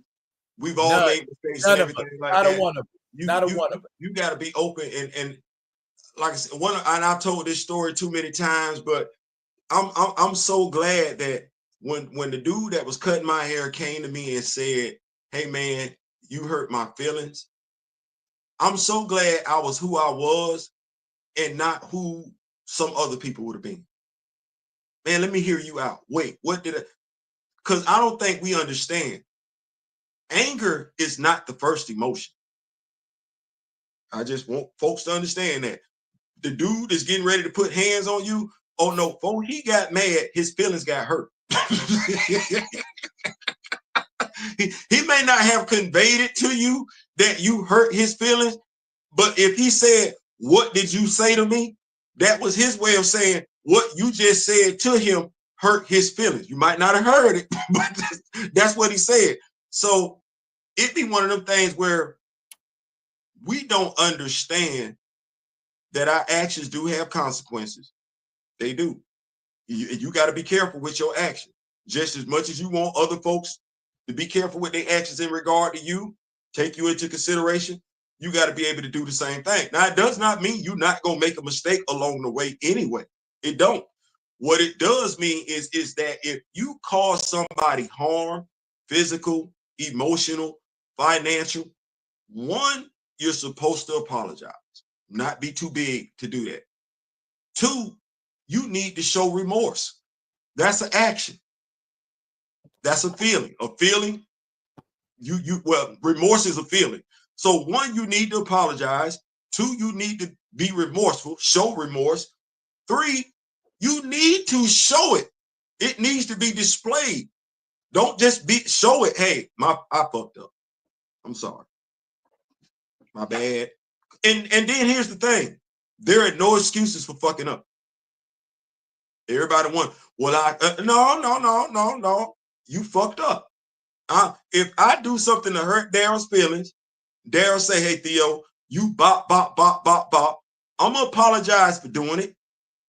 I ain't got no excuse. No, that's my man. That's my man, 50 grand. I should have, hey, man, if I felt some type of way, I should have hired. And it's been times, I need y'all to know, before me and Daryl then got on the show, I done chopped it up with him after a show. Hey, man, I'm sorry."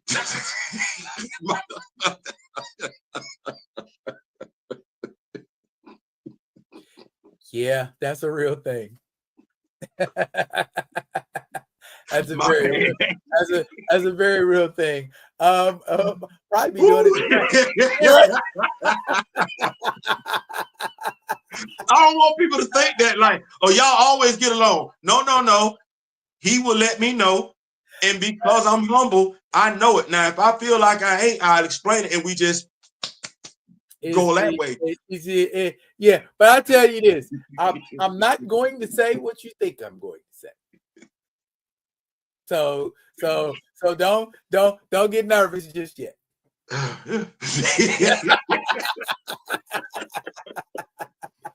Look here, man. What time do you want to do the sports thing? Because I got another meeting like early in the afternoon here around my time be 1. So around your time, it'll be like 5. 5. We could do it at 6. If that'll give you enough time, 6 or 7. Yeah, 7 might be best. Okay, we'll go with it 7 p.m. Eastern Standard Time. Daryl and I will be coming to y'all, and I'm just gonna go ahead and give y'all the topic. It's gonna be on Theo's channel, so I don't have to do all the legwork. Yeah. We're gonna talk about AJ Wilson. We are. We're gonna talk about that and what Horace Grant and Charles Barkley got to do with that. We're gonna talk about that. We're gonna talk about college football, Notre Dame, Ohio State. I know somebody national championship yet again. I know somebody's happy about that, and so because that person is happy, I am happy for them and everything. The Ohio State Buckeye, and I'm not talking about Mr. Smith. That is a given.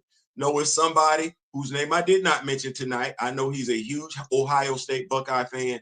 So congratulations to your Ohio State Buckeyes making it to the national championship. But yeah, we're gonna talk about that. Tomorrow is a sports related show. We're gonna talk about the scandal. Fox FS1. I almost forgot, bro. Look. No! Oh no! You want to do it now, or you want to wait till tomorrow? Tomorrow? You want to wait till tomorrow? Okay. I mean, come in with the energy. I'm excited. So we're gonna hold off the excitement. We're gonna come back. That's gonna be the first thing we're gonna do tomorrow. That is the first thing we're gonna do. You know what? I'm gonna leave it in. I can leave it in the box. I'm gonna leave it in the box. That is the very first thing we're gonna do tomorrow. So on the channel, I ain't saying, I'm just saying we're gonna have the sports show. We got to come up with a catchy name too. The very first thing we will do is we will have an unboxing. We will be talking about women versus men sports, AJ Wilson. We're going to be talking about college football. We're going to be talking about his Kansas City Chiefs, because this is the first round of the playoffs. We're going to talk we're going to be chilling now. We're going to be chilling now. Yeah, we're going to get his take on how he feel about his team's chances to three-peat. We're going to get that underway and everything like that. And we're going to have a great show. And if there are some other topics, sports related, y'all would like us to discuss, hit us up in our DMs, and we're going to make it do what it's going to do. For sure. Look here. This has been almost 3 hour live. Okay. It's time to wrap this up. Look here, man. I appreciate everybody that pulled up in whatever capacity you pulled up in. Thank you for doing what you do and saying what you say. It contributes to building me as a whole. It's just like I appreciate the Rock With Me Nation pulling up, just like I appreciate my brother Theo pulling up and supporting. And everybody else that FUX with me, I appreciate y'all too. We getting ready to bounce up out of here. I'm gonna go vibe some more. But that's it. That's it for now, y'all. But fret not, I will be coming at y'all with another one of them other ones. And until I do, y'all be good. Be good to each other.